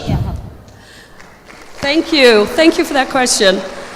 I'm going to have Ruri respond in Indonesian because more people will understand it than my English. Kebetulan menjawab dari pertanyaan saudara, maaf namanya siapa tadi Mas? Afri. Jadi beliau bertanya, dari presentasi Dr. Goodway menyatakan bahwa hasil studi yang tim kita telah lakukan bahwa anak-anak di Indonesia mengalami keterlambatan perkembangan gerak. Kemudian pertanyaan beliau adalah bagaimana caranya agar kita bisa meningkatkan keterampilan gerak anak di Indonesia. Dan memang tadi sudah diulas, di Indonesia kita sudah menjalankan program Indoskip yang kebetulan memang bagian dari disertasi saya yang juga dipromosi, yang promotornya adalah juga Bapak Profesor Dr. Syahrial Bakhtiar.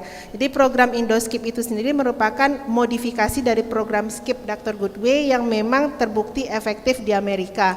Nah, program Skip kan karena sudah dipakai di Wales, kemudian juga sudah dipakai di Skotlandia dan Belgia, kemudian kita adopsi supaya cocok dengan kondisi di Indonesia. Nah, sekarang program Skip ini sudah ada hasilnya, memang sangat efektif untuk kita ajarkan kepada guru TK atau PAUD, walaupun guru TK atau PAUDnya tidak memiliki latar belakang penjas. Dengan program training yang kita sudah desain secara intensif selama 9 jam program training, mereka berhasil meningkatkan secara sangat signifikan keterlambatan perkembangan gerak anak. Jadi secara mulai saat ini itu data yang baru kita dapat. Kemudian kita juga melihat bahwa program Indoskip kita itu sendiri juga meningkatkan persepsi anak terhadap keterampilan geraknya. Jadi itu hasil modifikasi dari Skip yang kemudian kita pakai menjadi Indoskip.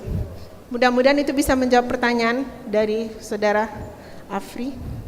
Rory, do we just want to go to break and say they can talk to me? Yes. Terima kasih. So, sepertinya sudah agak lapar yang di tengah. Jadi mungkin kita can we get one more question, please? Yeah. Silakan, Prof. Mohon mikrofonnya tadi mana ya? Mohon ke Bapak Profesor yang paling ujung. Oh, sudah. Silakan Prof. Safrudin. Terima kasih atas waktu yang diberikan. Assalamualaikum warahmatullahi wabarakatuh. Waalaikumsalam. Good morning, Prof. Jackie. Yeah, nice to meet you in Padang again. I want to ask you about early specialization. Okay, you have talked about early specialization. If we compare with physical literacy, yeah, literacy model that you show us, yeah. I know in training science, yeah, we know multilateral development. Yeah, I didn't hear you talk about multilateral development, yeah, in training science. Yeah, I know. Yeah, we know how you mind. Yeah, about this. Yeah, multilateral development. You just talk about early specialization. Yeah, if we compare with physical, yeah, growth. Yeah, in childhood till yeah. Yeah, I think like that. Yeah, yeah. We know how you mean about multilateral development. Yeah, according to you. Yeah, according to you. So Just that. in America, in 2015, world leaders from physiology, exercise physiology, sports psychology, motor learning, motor development, sports injury, sports sociology, sport philosophy were asked to review the literature on early specialization and say whether they supported early specialization or not. In all of those literatures, the negatives were worse than the positives. And so as a group in America, they came down and said, we do not support early sports specialization, that participation in lots of different activities before specializing is better for the child. Do you want to translate that? Like in the... Yeah, maybe the second question, Rory. Yeah, we know early specialization have so many disadvantages. Okay. Artinya banyak kelemahan begitu ya. Yeah, we know that. But so many country, yeah, do this this model, yeah, through this model, yeah. We know that this model can destroy, yes, they young athlete, yeah. If there are many countries that use early sports specialization. The science doesn't support it, apart from in sports like gymnastics, where performance needs to occur at very early ages. It is very hard to break traditions in countries that have been there for 40, 50 years. And so in some countries, they are beginning to have policy to try and promote broad sampling before sports specialization. In fact, Australia is one of those countries, and I think Lisa can talk to that in her talk a little bit. Yeah, I think, yeah, we agree that early specialization, yeah, we do not, yeah, want to give to the young athlete, yeah, in training sciences. So I think our universities have a responsibility to train coaches and teachers who understand that literature, and when they go out and start coaching and teaching, will promote a more broad base of support of sports and activity for children before specializing. Jadi memang tanggung jawab universitas juga mungkin mendidik para pelatih, Pak. Yeah. Setuju. Thank you for your question. Yeah, thank you very much, Jake. We need to cut it off, I think. Thank you, Dr. Goodway, for like a very good presentation, and I hope like we learned so much from her presentation.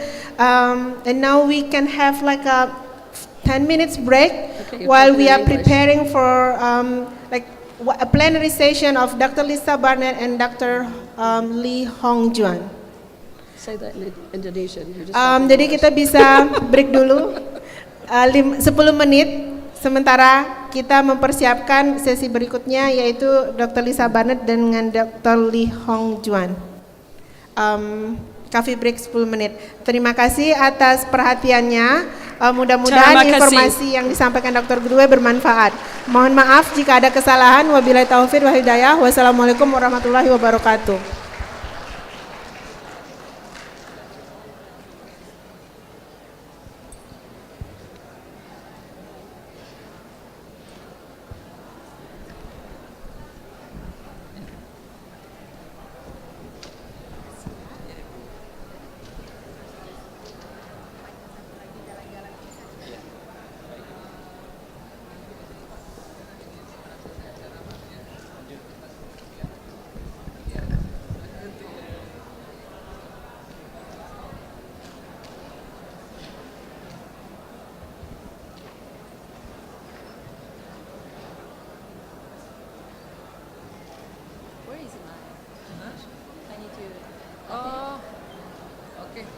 You need one more laptop. Yeah. Okay. Please wait.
to recognize.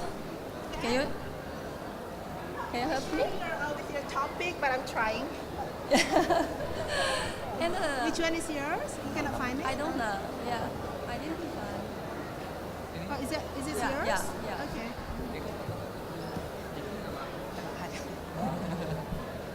Berarti penternya apa? Kayak apa? Ikut Okay, pakai okay, apa? sit dulu. Oke.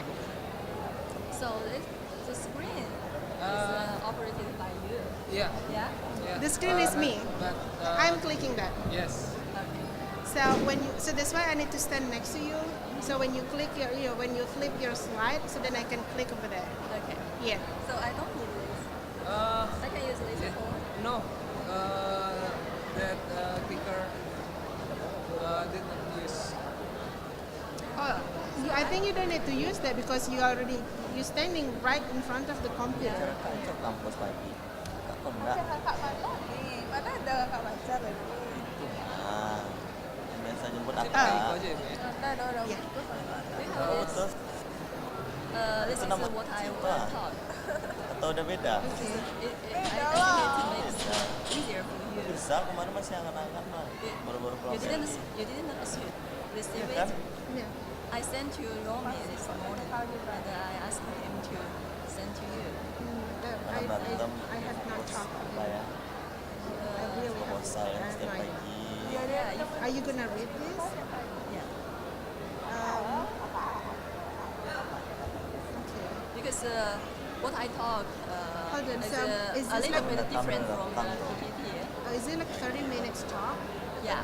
So if in that case, would it be possible like not doing a translation? Because if we do that kind of like ping pong like that, that's Yeah. gonna take you like at least like 1 hour to talk. Yeah, Because 30 yes. minutes of you talking and 30 minutes from me talking, so we're not gonna have time for that.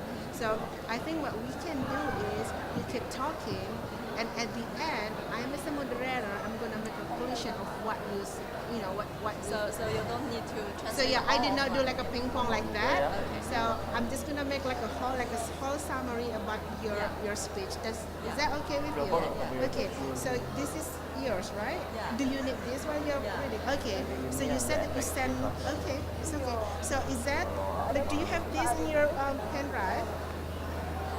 This one or no? Kecuali So if you're gonna read this, I don't think you need the PowerPoint over here, right? Yeah. So okay, I'm not gonna transfer the baru bisa PowerPoint over jalan. here.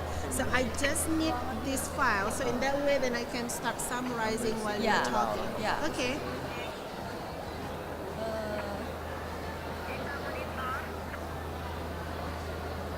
Is that this one or no? No, Okay. I didn't copy this. Oh, Yeah, okay. just the PPT. Okay. So it's not over here. But But do you send that to? you can ask Romy. Romi Madela. di pintu timur 2 tangga.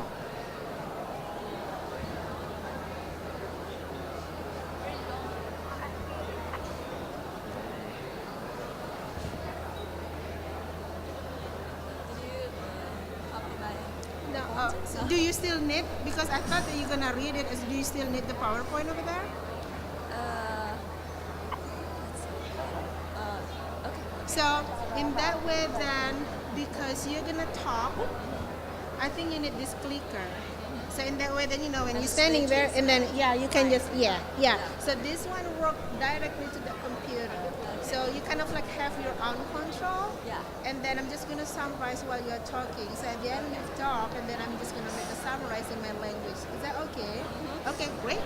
So here we go. I'm gonna take this out of you, right? Because you're gonna see that in that way, then you can click. Okay. I'm not sure. Maybe Lisa Barnett is going to need this, but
This for next. This for purpose. Yeah, backward. Start.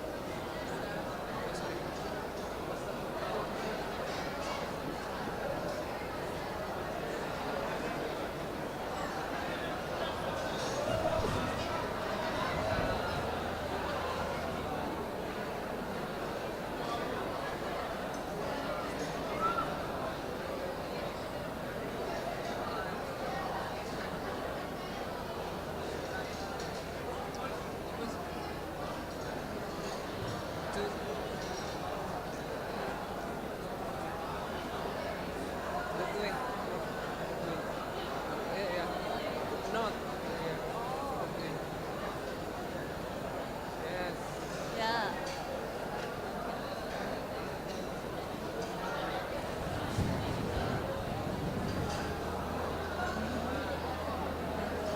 There's a phone here. This for next. Backward. Forward.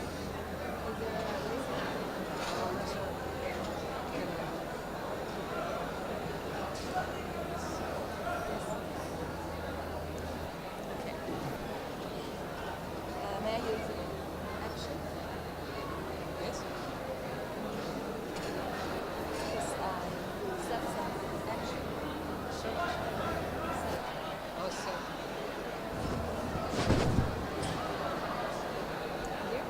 Yes.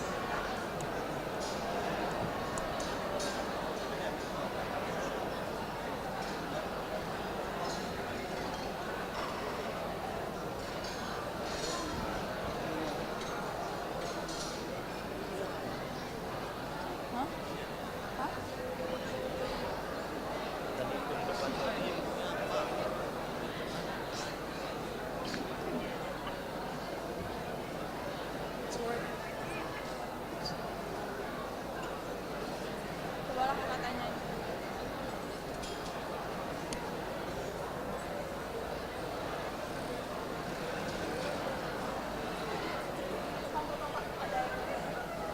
Ada sama Yatra. Pakai baju batik orange itu pintar kayak lagi. Ini merah ada sama kakak adiknya pintar tadi mah. Jadi tadi lagi. Berarti kan itu ada juga untuk peserta kan Bu, air minumnya nggak hanya untuk pemateri.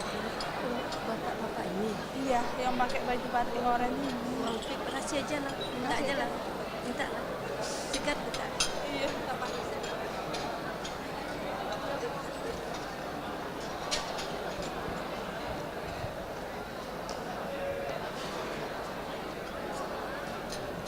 Ini kan? Iya, seperti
That's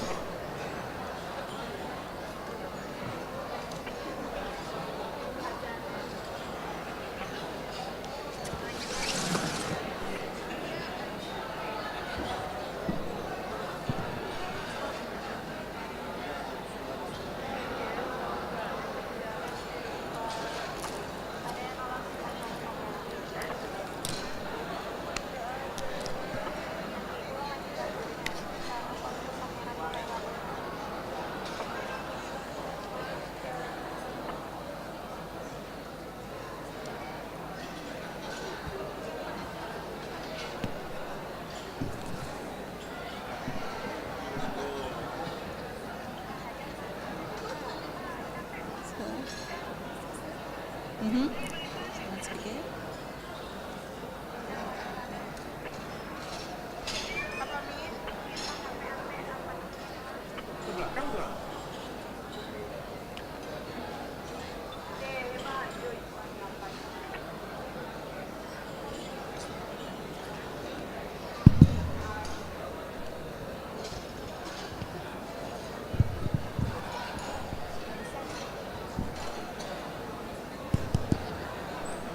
Assalamualaikum warahmatullahi wabarakatuh.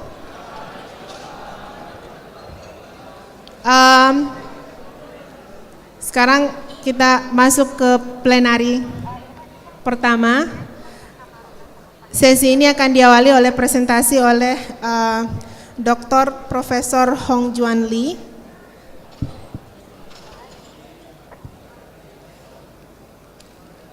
Dr. Hong Juan Lee adalah profesor bagian Sport Measurement and Evaluation pada Departemen Sport Science College, Beijing Sport University. Beliau nanti akan memberikan presentasi sekitar 30 menit, kemudian kita akan langsung sambung dengan presentasi Dr. Lisa Barnett. Nah setelah itu nanti kita akan open diskusi sekitar 20 hingga 30 menit. Jadi jika Bapak Ibu nanti ada pertanyaan untuk Profesor Lee, mohon dicatat dulu biar nggak lupa, karena nanti kita akan gabung proses diskusinya. Oke, Profesor Lee, time is yours. Okay, thank you, Ms. Chairperson. Good morning, professors, lecturers, and young students. I'm Hong Juan Lee from Beijing Sport University.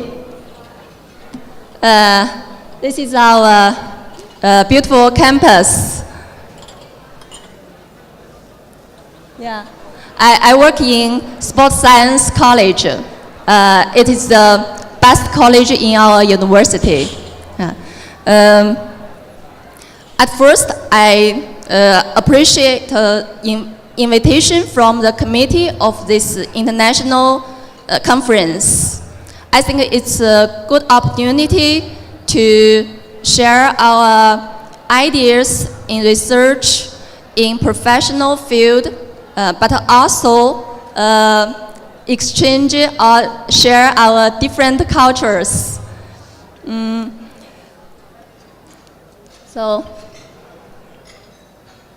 My background is public health. Since 2005, I have been working in Beijing Sport University. My research interest focus on children and adolescents' physical fitness assessment and physical activity promotion. Today, I will share with you about Chinese youth physical fitness surveillance and physical activity promotion.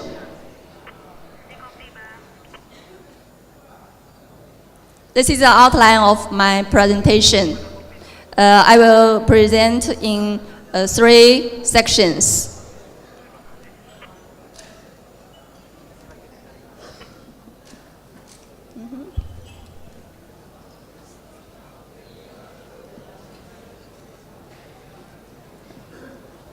As we know, the physical fitness of children has always been a prioritized concern for every nation because their fitness and health will determine the future of the nation. Developing a national youth physical fitness assessment system and standards is very complicated. Some scientific and non-scientific issues regarding its application and the implementation should be considered. With the increasing sedentary lifestyle prevalence in modern society, physical inactivity became an important public health threat, which may lead to a lot of negative health outcomes. For young people, the consequence of physical inactivity firstly demonstrated that is physical fitness decline. Therefore, we developed several youth physical fitness test systems and physical activity promotion programs in China to motivate young generation to be more physically active and healthy.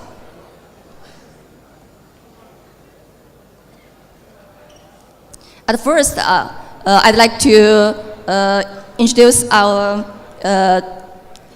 physical fitness surveillance. Currently, we have two sets of national youth physical fitness tests in China. The first is the Chinese National Survey on Students' Constitution and Health. This is a government-oriented sampling survey and has been conducted every 5th year since 1985. The survey was jointly launched by multi-sectors, which mainly include the Ministry of Education, the Ministry of Health, and the Ministry of Science and Technology, and the General Sports Administration of China. It is so far the largest nationally representative sample of school-aged children and adolescents in China. The survey are sampled from students aged 7 to 22 years by multi-stage sampling from 31 mainland provinces. The survey provided basic data of youth physical fitness and health for policy makers. The Chinese National Survey on Students' Constitution and Health was developed from 1979, 16 cities students physical fitness study.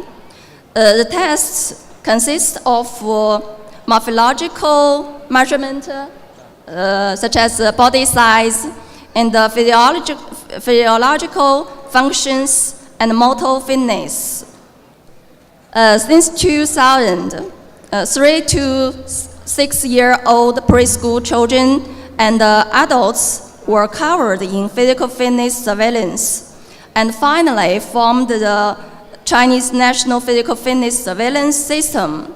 So after that, the youth physical fitness test became a part of this system. And the physical activity questionnaire has been included in since 2000 round survey.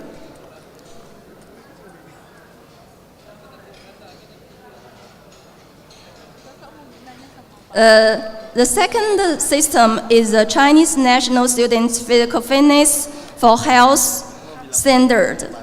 This is a school-based measurement and report system.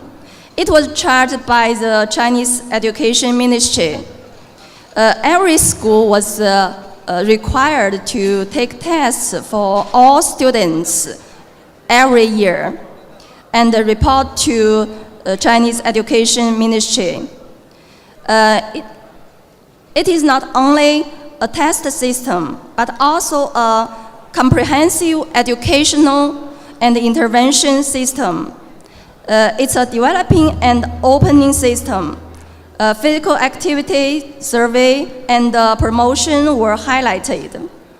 Basically, we are facing a transition from physical fitness assessment to physical activity and lifestyle intervention in China.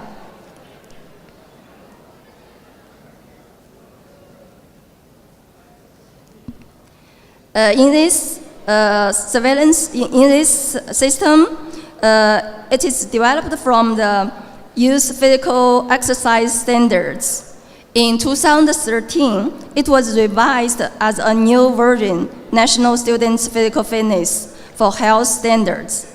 In this system, health-related physical fitness and motor fitness were evaluated.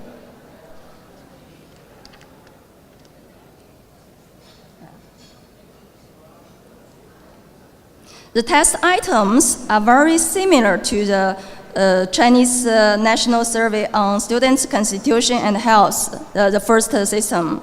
So most of experts in youth physical fitness in China are considering to combine 2-in-1 in the future. We can interpret the scores on the physical fitness test in several ways, such as non-referenced evaluation, improvement in performance, and criterion reference evaluation. Criterion reference evaluation is a better way to interpret health-related fitness tests. We have established the BMI standards for overweight and obesity identification in Chinese children and adolescents.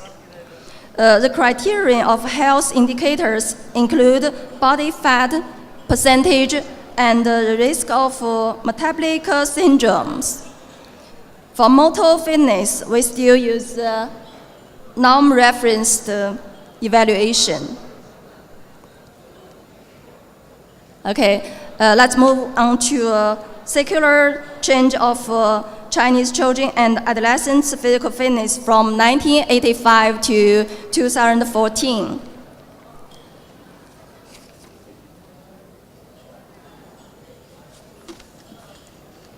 Firstly, let's look at the secular growth and development of Chinese children. The children's body height and weight are increased persistently from 1985 to 2014, especially at the peak age of pubertal spurt. For example, for 30 years old boys, from 1985 to 1995, there is a 5 centimeters increment in height and 5.7 kilograms increment for weight. Yeah. So Chinese children's size are bigger and bigger. Let's take a look about obesity prevalence change from 1985 to 2014 in Chinese children and adolescents. In 2014, there are 28.2% of boys from urban areas are overweight or obese. It's higher than girls and rural boys. Prevalence of overweight and obesity among Chinese children and adolescents from 1985 to 2014 are increasing persistently, both in urban and rural areas, both boys and girls. The boys from urban areas have highest prevalence of obesity. And it is a remarkable fact that in the most of East provinces, obesity prevalence increment from 2005 to 2010 for boys and girls from rural areas are greater than urban areas, which might predict the trend of obesity prevalence increments in the future, because the East provinces represent the best economic development in China. That means the obesity epidemic will be transferred from cities to rural areas. As we know, in Asian population, there are more body fat percentage and higher risks of metabolic syndrome, even in lower BMI. In a representative sample from Beijing, it was shown that in some age groups, the upper percentiles of children and adolescents' body fat percentage are even greater than those of the USA, which might be a warning indicator for Chinese children and adolescents' health. Let's look at the cardiorespiratory fitness change from 1985 to 2014. I will show the performance of vital capacity and long distance running performance. We can see from 1985 to 2010, there is a decline for performance of vital capacity, and since 2010 to 2014, there is a slight increase. This is girls. And this slide shows the long distance performance for children. The performance of long distance running for boys and girls are decreased persistently from 1985 to 2010, especially after 1995. Yeah.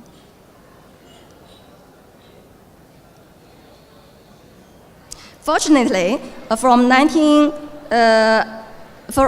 2005 to 2014, the performance keeps quite stabilized, so no significantly decline anymore. Actually, from 1964 to 2009, BMI increase and long-distance running performance decline are demonstrated in China. There is the same trend in Asian countries. A systematic analysis of temporal trends of children and adolescents' cardiorespiratory fitness, which collected data from 137 studies from 19 high-income and upper-middle-income countries between 1981 and 2014.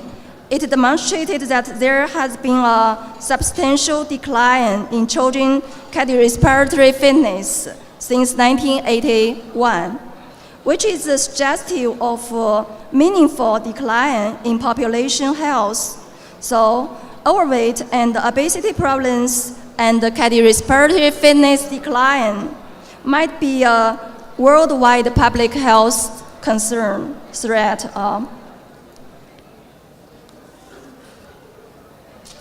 And in China, physical inactivity became a major concern for children and adolescents. A study from the China Children's Center showed that exercise, excessive homework, inadequate sleep, physical inactivity, and too much screen time are major contributors to high obesity prevalence for children.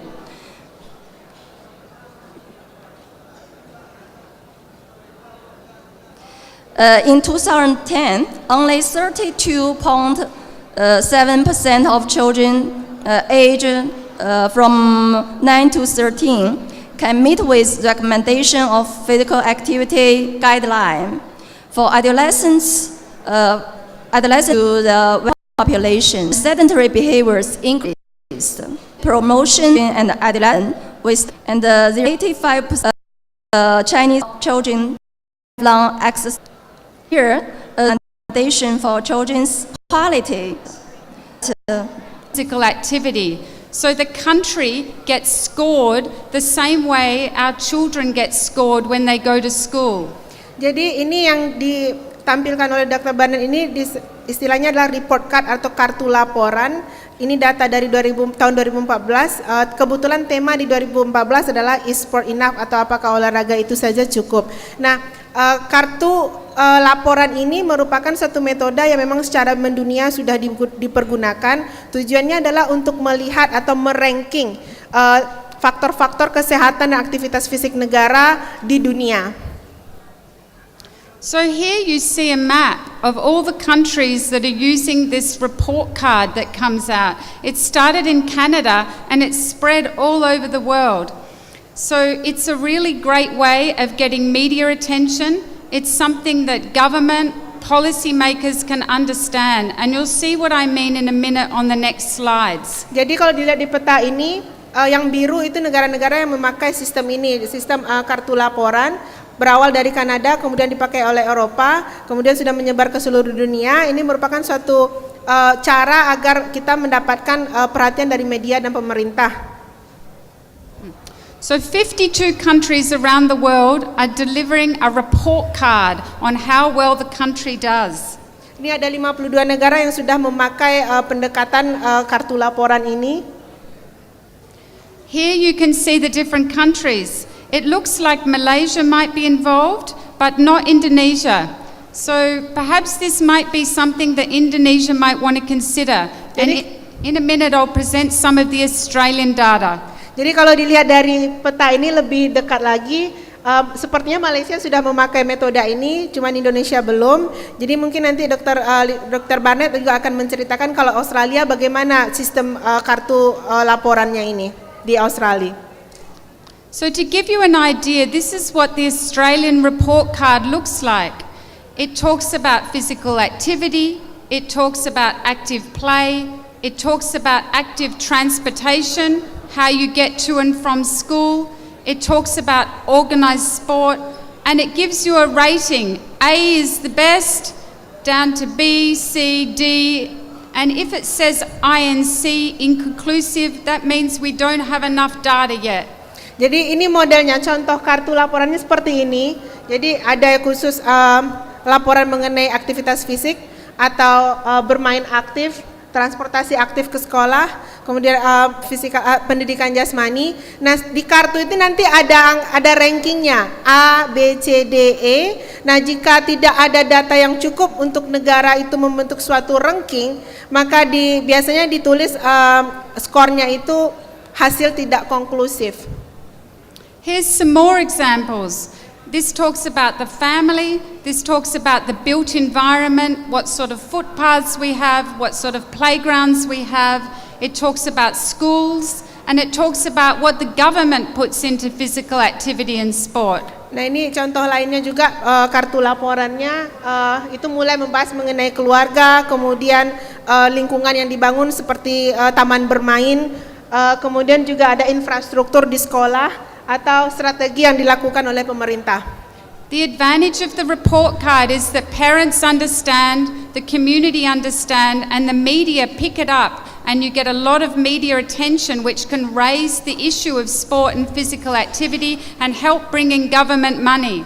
Keuntungan dari sistem laporan kartu ini memang didesain sedemikian rupa sehingga mudah dimengerti oleh orang tua, oleh masyarakat, oleh pemerintah, dan oleh media. Dan ini memang selalu mendapat perhatian atau launching dari media.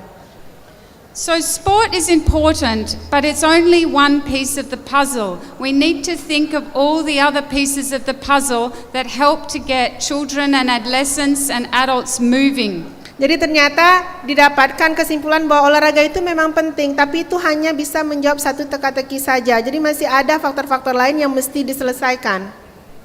So now I'm going to talk about physical literacy, which Professor Goodway talked about a little bit in her presentation. Nah sekarang kita akan membahas mengenai literasi fisik yang sempat disinggung oleh Dr. Goodway sebelumnya. So Professor Goodway presented one definition of physical literacy from Canada. But in 2016, the Australian Sports Commission recruited myself and 2 other researchers to develop a physical literacy definition for Australia. Nah di tahun 2016, Dr. Barnett dan 2 temannya itu direkrut oleh Australian Sport Commission untuk membahas dan mendesain definisi dari literasi fisik, kemudian penilaiannya, kemudian panduan untuk implementasinya di Australia. So we needed to go to the research, we needed to come up with a definition, we had to come up with a standard, how we would assess physical literacy, a visual model, and what Australia was going to do for physical literacy for the future. Jadi tugas dari tim Dr. Barnett waktu itu diberikan adalah mendefinisikan apakah itu yang disebut apa definisi literasi fisik khusus untuk Australia, kemudian dibuat draft panduan literasi fisik untuk Australia, termasuk juga dengan model-model visualnya. Kemudian data literasi fisik ini nanti dipergunakan untuk apa bagi keuntungan Australia. So we didn't just go and get a definition from another country. We needed a definition that Australia would want to follow. We needed a definition that people would listen to, and so we needed to make sure Australians agreed. So we went through a process of getting together a big reference group with people from education, health, disability, all different disciplines, public health, and we got them together to work out our definition. Jadi untuk merumuskan definisi ini, timnya Dr. Barnett tidak hanya mengcopy definisi yang ada di luar, tapi memang tim bekerja sama untuk merumuskan definisi literasi fisik yang memang cocok untuk Australia, sehingga mereka membentuk tim yang melibatkan orang-orang di bidang kesehatan, di bidang pendidikan, dan juga di bidang disability. So we followed a Delphi process where we come up with a definition, we send it out to the group comment, they change some things, they disagree with some things, it comes back, we change it again, we send it out again until we have everybody happy with it. Nah, proses ini disebut dengan proses Delphi. Jadi didesain, kemudian dikirimkan ke ahli, kemudian ahli mereview, diperbaiki kembali oleh tim Lisa Barnett, kemudian dikirim kembali sehingga didapatkan suatu dokumen yang memang sudah disepakati. So this is our definition. It is in green on the bottom, and it is about lifelong holistic learning in movement and physical activity. It reflects ongoing changes in terms of the physical, the psychological, the cognitive, and the social capabilities.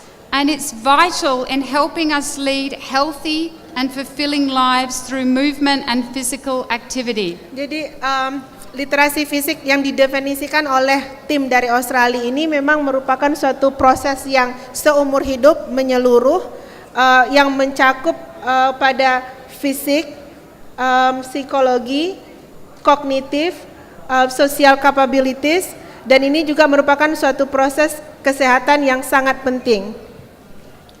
So I won't talk too much more about it here, but you can go to the Australian Sports Commission website and you can have a look. It's a draft at the moment and we're still getting input from people.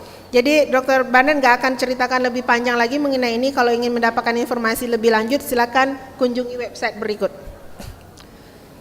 One thing I want to show you here is that we have the 4 domains, the physical, the psychological, the social, and the cognitive, and in each domain we have a number of elements. So for example, in the physical domain we might have fitness, which we just heard a presentation on, and movement skill, for instance. Yang penting yang ingin digarisbawahi oleh Dr. Lisa Barnett di sini adalah bahwa literasi fisik di Australia ini ada 4 domainnya. Yang pertama fisik, kedua psikologi, yang ketiga sosial, yang keempat kognitif. Jadi kemudian di masing-masing domain itu nanti ada elemennya. Contohnya pada fisik itu elemennya ada fitness atau kebugaran, kemudian ada kekuatan dan kelincahan. So, if we have a definition like this, and we have 4 domains, and we have a whole 32 elements, how do we measure it? Jadi sekarang pertanyaannya, kita ada 4 elemen, 4 domain, kemudian masing-masing domain punya elemen, kemudian bagaimana cara mengukurnya?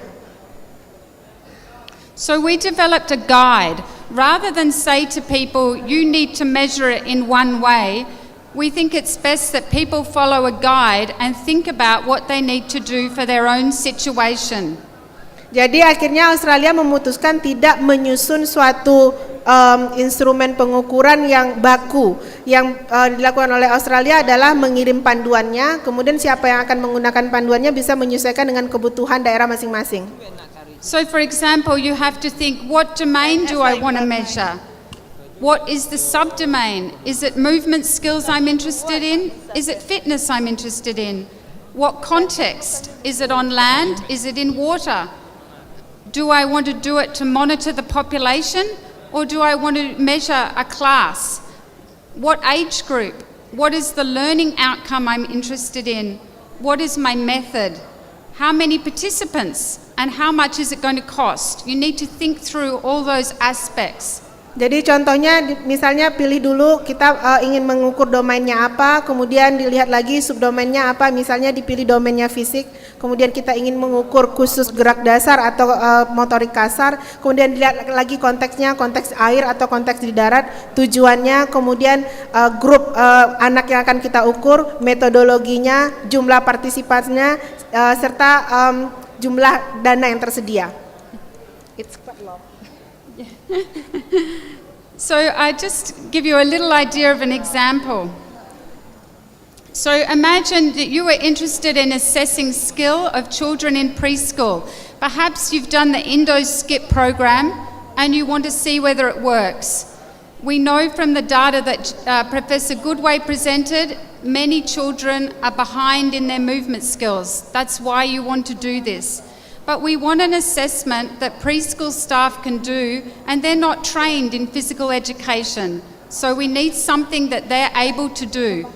Ini contohnya jika kita mungkin ingin mengukur keterampilan gerak anak, misalnya pada contoh Indo-Skip tadi yang sudah dijelaskan oleh Dr. Goodway. Nah, kalau kita dari penelitian yang dipresentasikan oleh Dr. Goodway tadi kan asesmennya atau pengukurannya kan khusus untuk yang dilakukan oleh peneliti, dan itu biasanya kan sedikit kompleks atau rumit. Nah, kalau dengan sistem ini didesain bagaimana supaya pengukurannya ini lebih simpel, bisa dilakukan oleh staf di sekolah tanpa ada background di bidang pendidikan jasmani. Just skip that. So this is example of what the guide looks like. So you would work through this guide. You would start by going, what am I interested in measuring? Movement skill. I'm interested in measuring it on land. That's the context. What is the purpose? It's a class of children in the preschool. What's my age group? Preschool children. What level of learning am I talking about? It's the foundation level. What method am I going to use? An objective measure? Perhaps I'm going to observe the children. This is not a big cost, but this is a reasonable cost, and it's not a big number of children. So these are the things that you would need to consider. Jadi ini model peta untuk memutuskan model instrumen apa yang akan kita pakai untuk pengukurannya. But where do you start? There's so many instruments. Motor skill instruments are largely product or process based. You need to also consider feasibility. Do you have one staff member or do you have more? Do you have resources in the preschool? Do you have space? You also need to consider how reliable the instrument is and how valid it is. Jadi sekarang pertanyaannya, kita kalau ingin melakukan ini mulainya dari mana? Nah, untuk ini kita bisa mulai memahami bahwa misalnya untuk mengukur gerak dasar biasanya pengukuran bisa proses atau bisa produk. Kemudian alat ukurnya juga bisa kita pertimbangkan visibility-nya, kemudian apakah alat ukurnya reliable atau valid. So product-based instruments tend to be more reliable than process. They can require less training and administration. Because you're looking at the outcome of the skill, how far somebody jumps, whether they kick the ball in the goal, it's easier to measure and watch for than the process, the quality of the movement.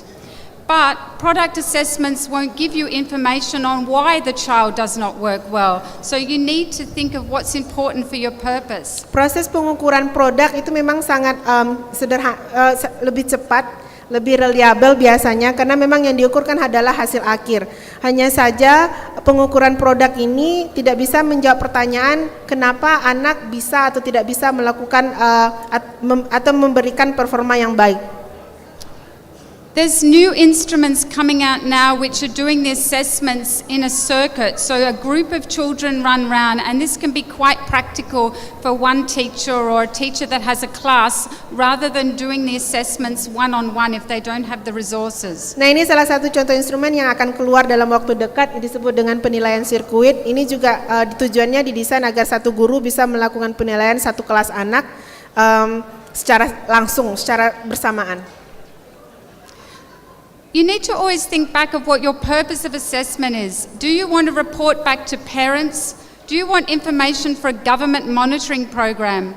Do you want to plan future programs or interventions? There's no right or wrong instrument, but you need to think of what fits your purpose. Untuk memilih instrumen atau untuk memilih instrumen atau pengukuran juga harus dipertimbangkan kita mengukurnya untuk siapa dan untuk apa. Kalau apakah untuk orang tua, apakah untuk merancang proses atau program intervensi berikutnya atau hanya untuk pemerintah. Tidak ada yang salah dan tidak ada yang benar, itu memang hanya sesuai dengan kebutuhannya. So lastly, I just wanted to present a snapshot from my research. Ini Dr. Lisa Barnett akan menampilkan beberapa penelitian-penelitiannya yang berkaitan dengan literasi fisik ini.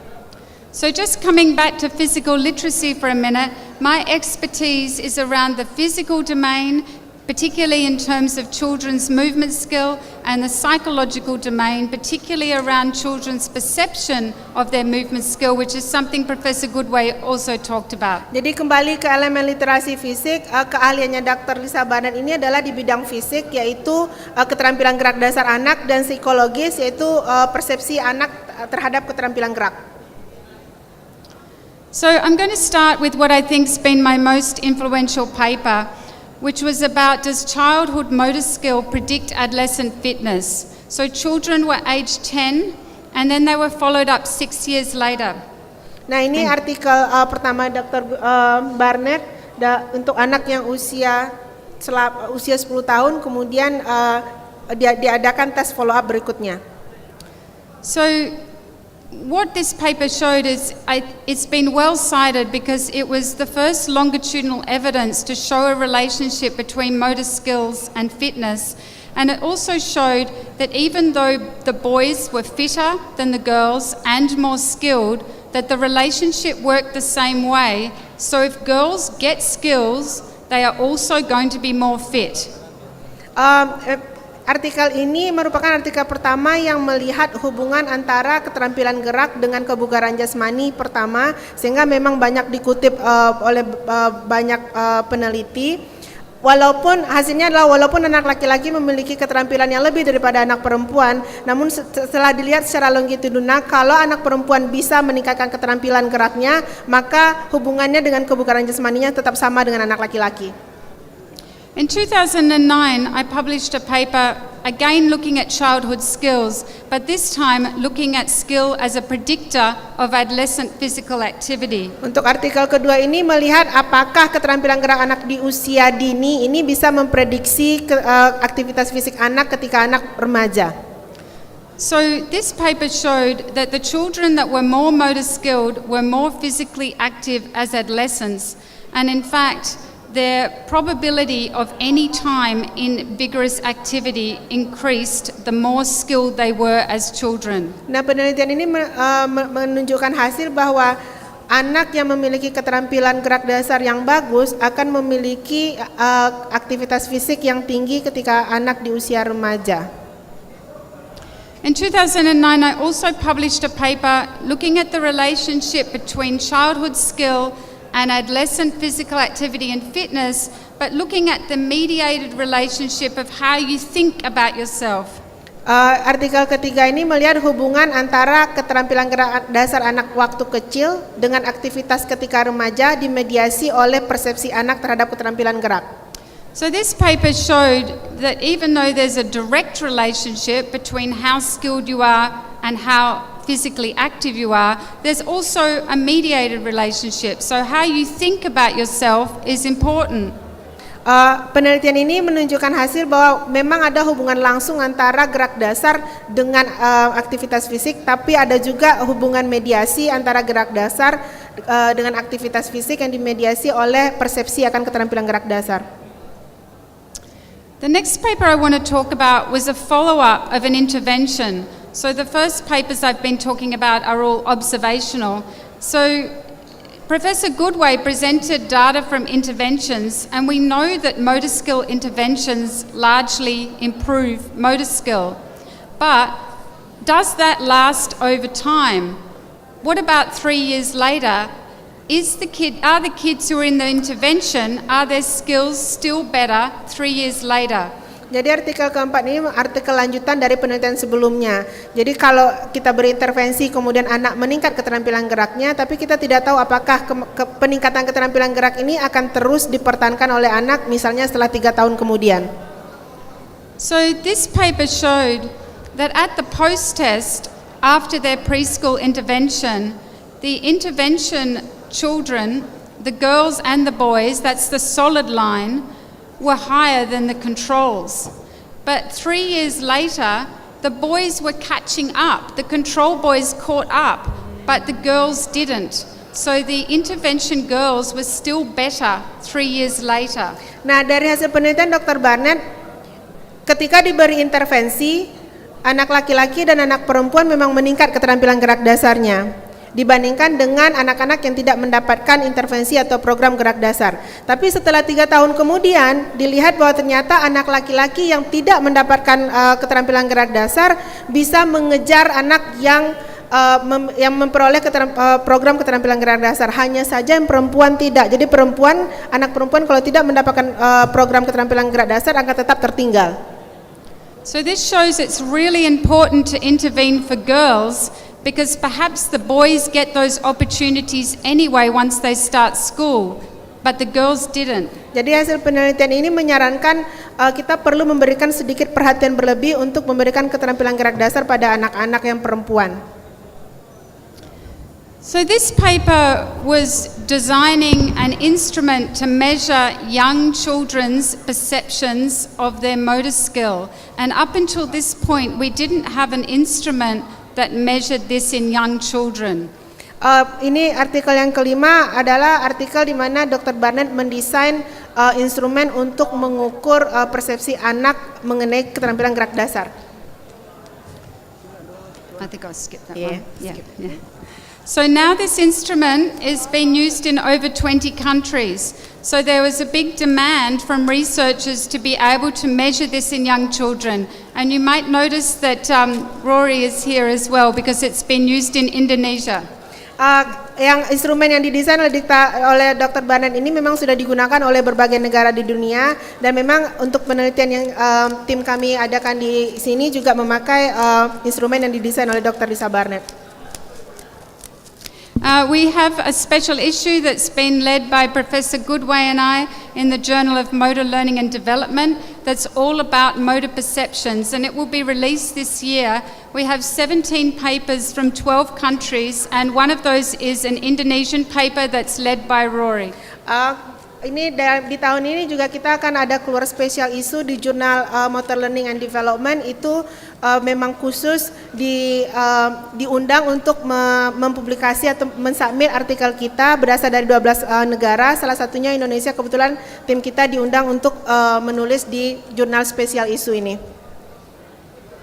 So this paper was a joint first author paper with Professor Robinson and Stodden, and what we did is we looked to the Stodden model which Professor Goodway presented, and that was published in 2008, and we looked at what research had been done since then to support that model. Nah, artikel yang ke-6 ini berdasarkan artikel yang ditulis oleh Dr. David Stodden yang dipresentasikan oleh Dr. Goodway tadi. Nah, Dr. Barnett di sini melihat model tersebut, dilihat apakah ada bukti-bukti pendukung atau tidak. Something strange with that? Yeah, it doesn't. It's sort of, I'm on a different one. Yeah, sorry. It's okay. Okay.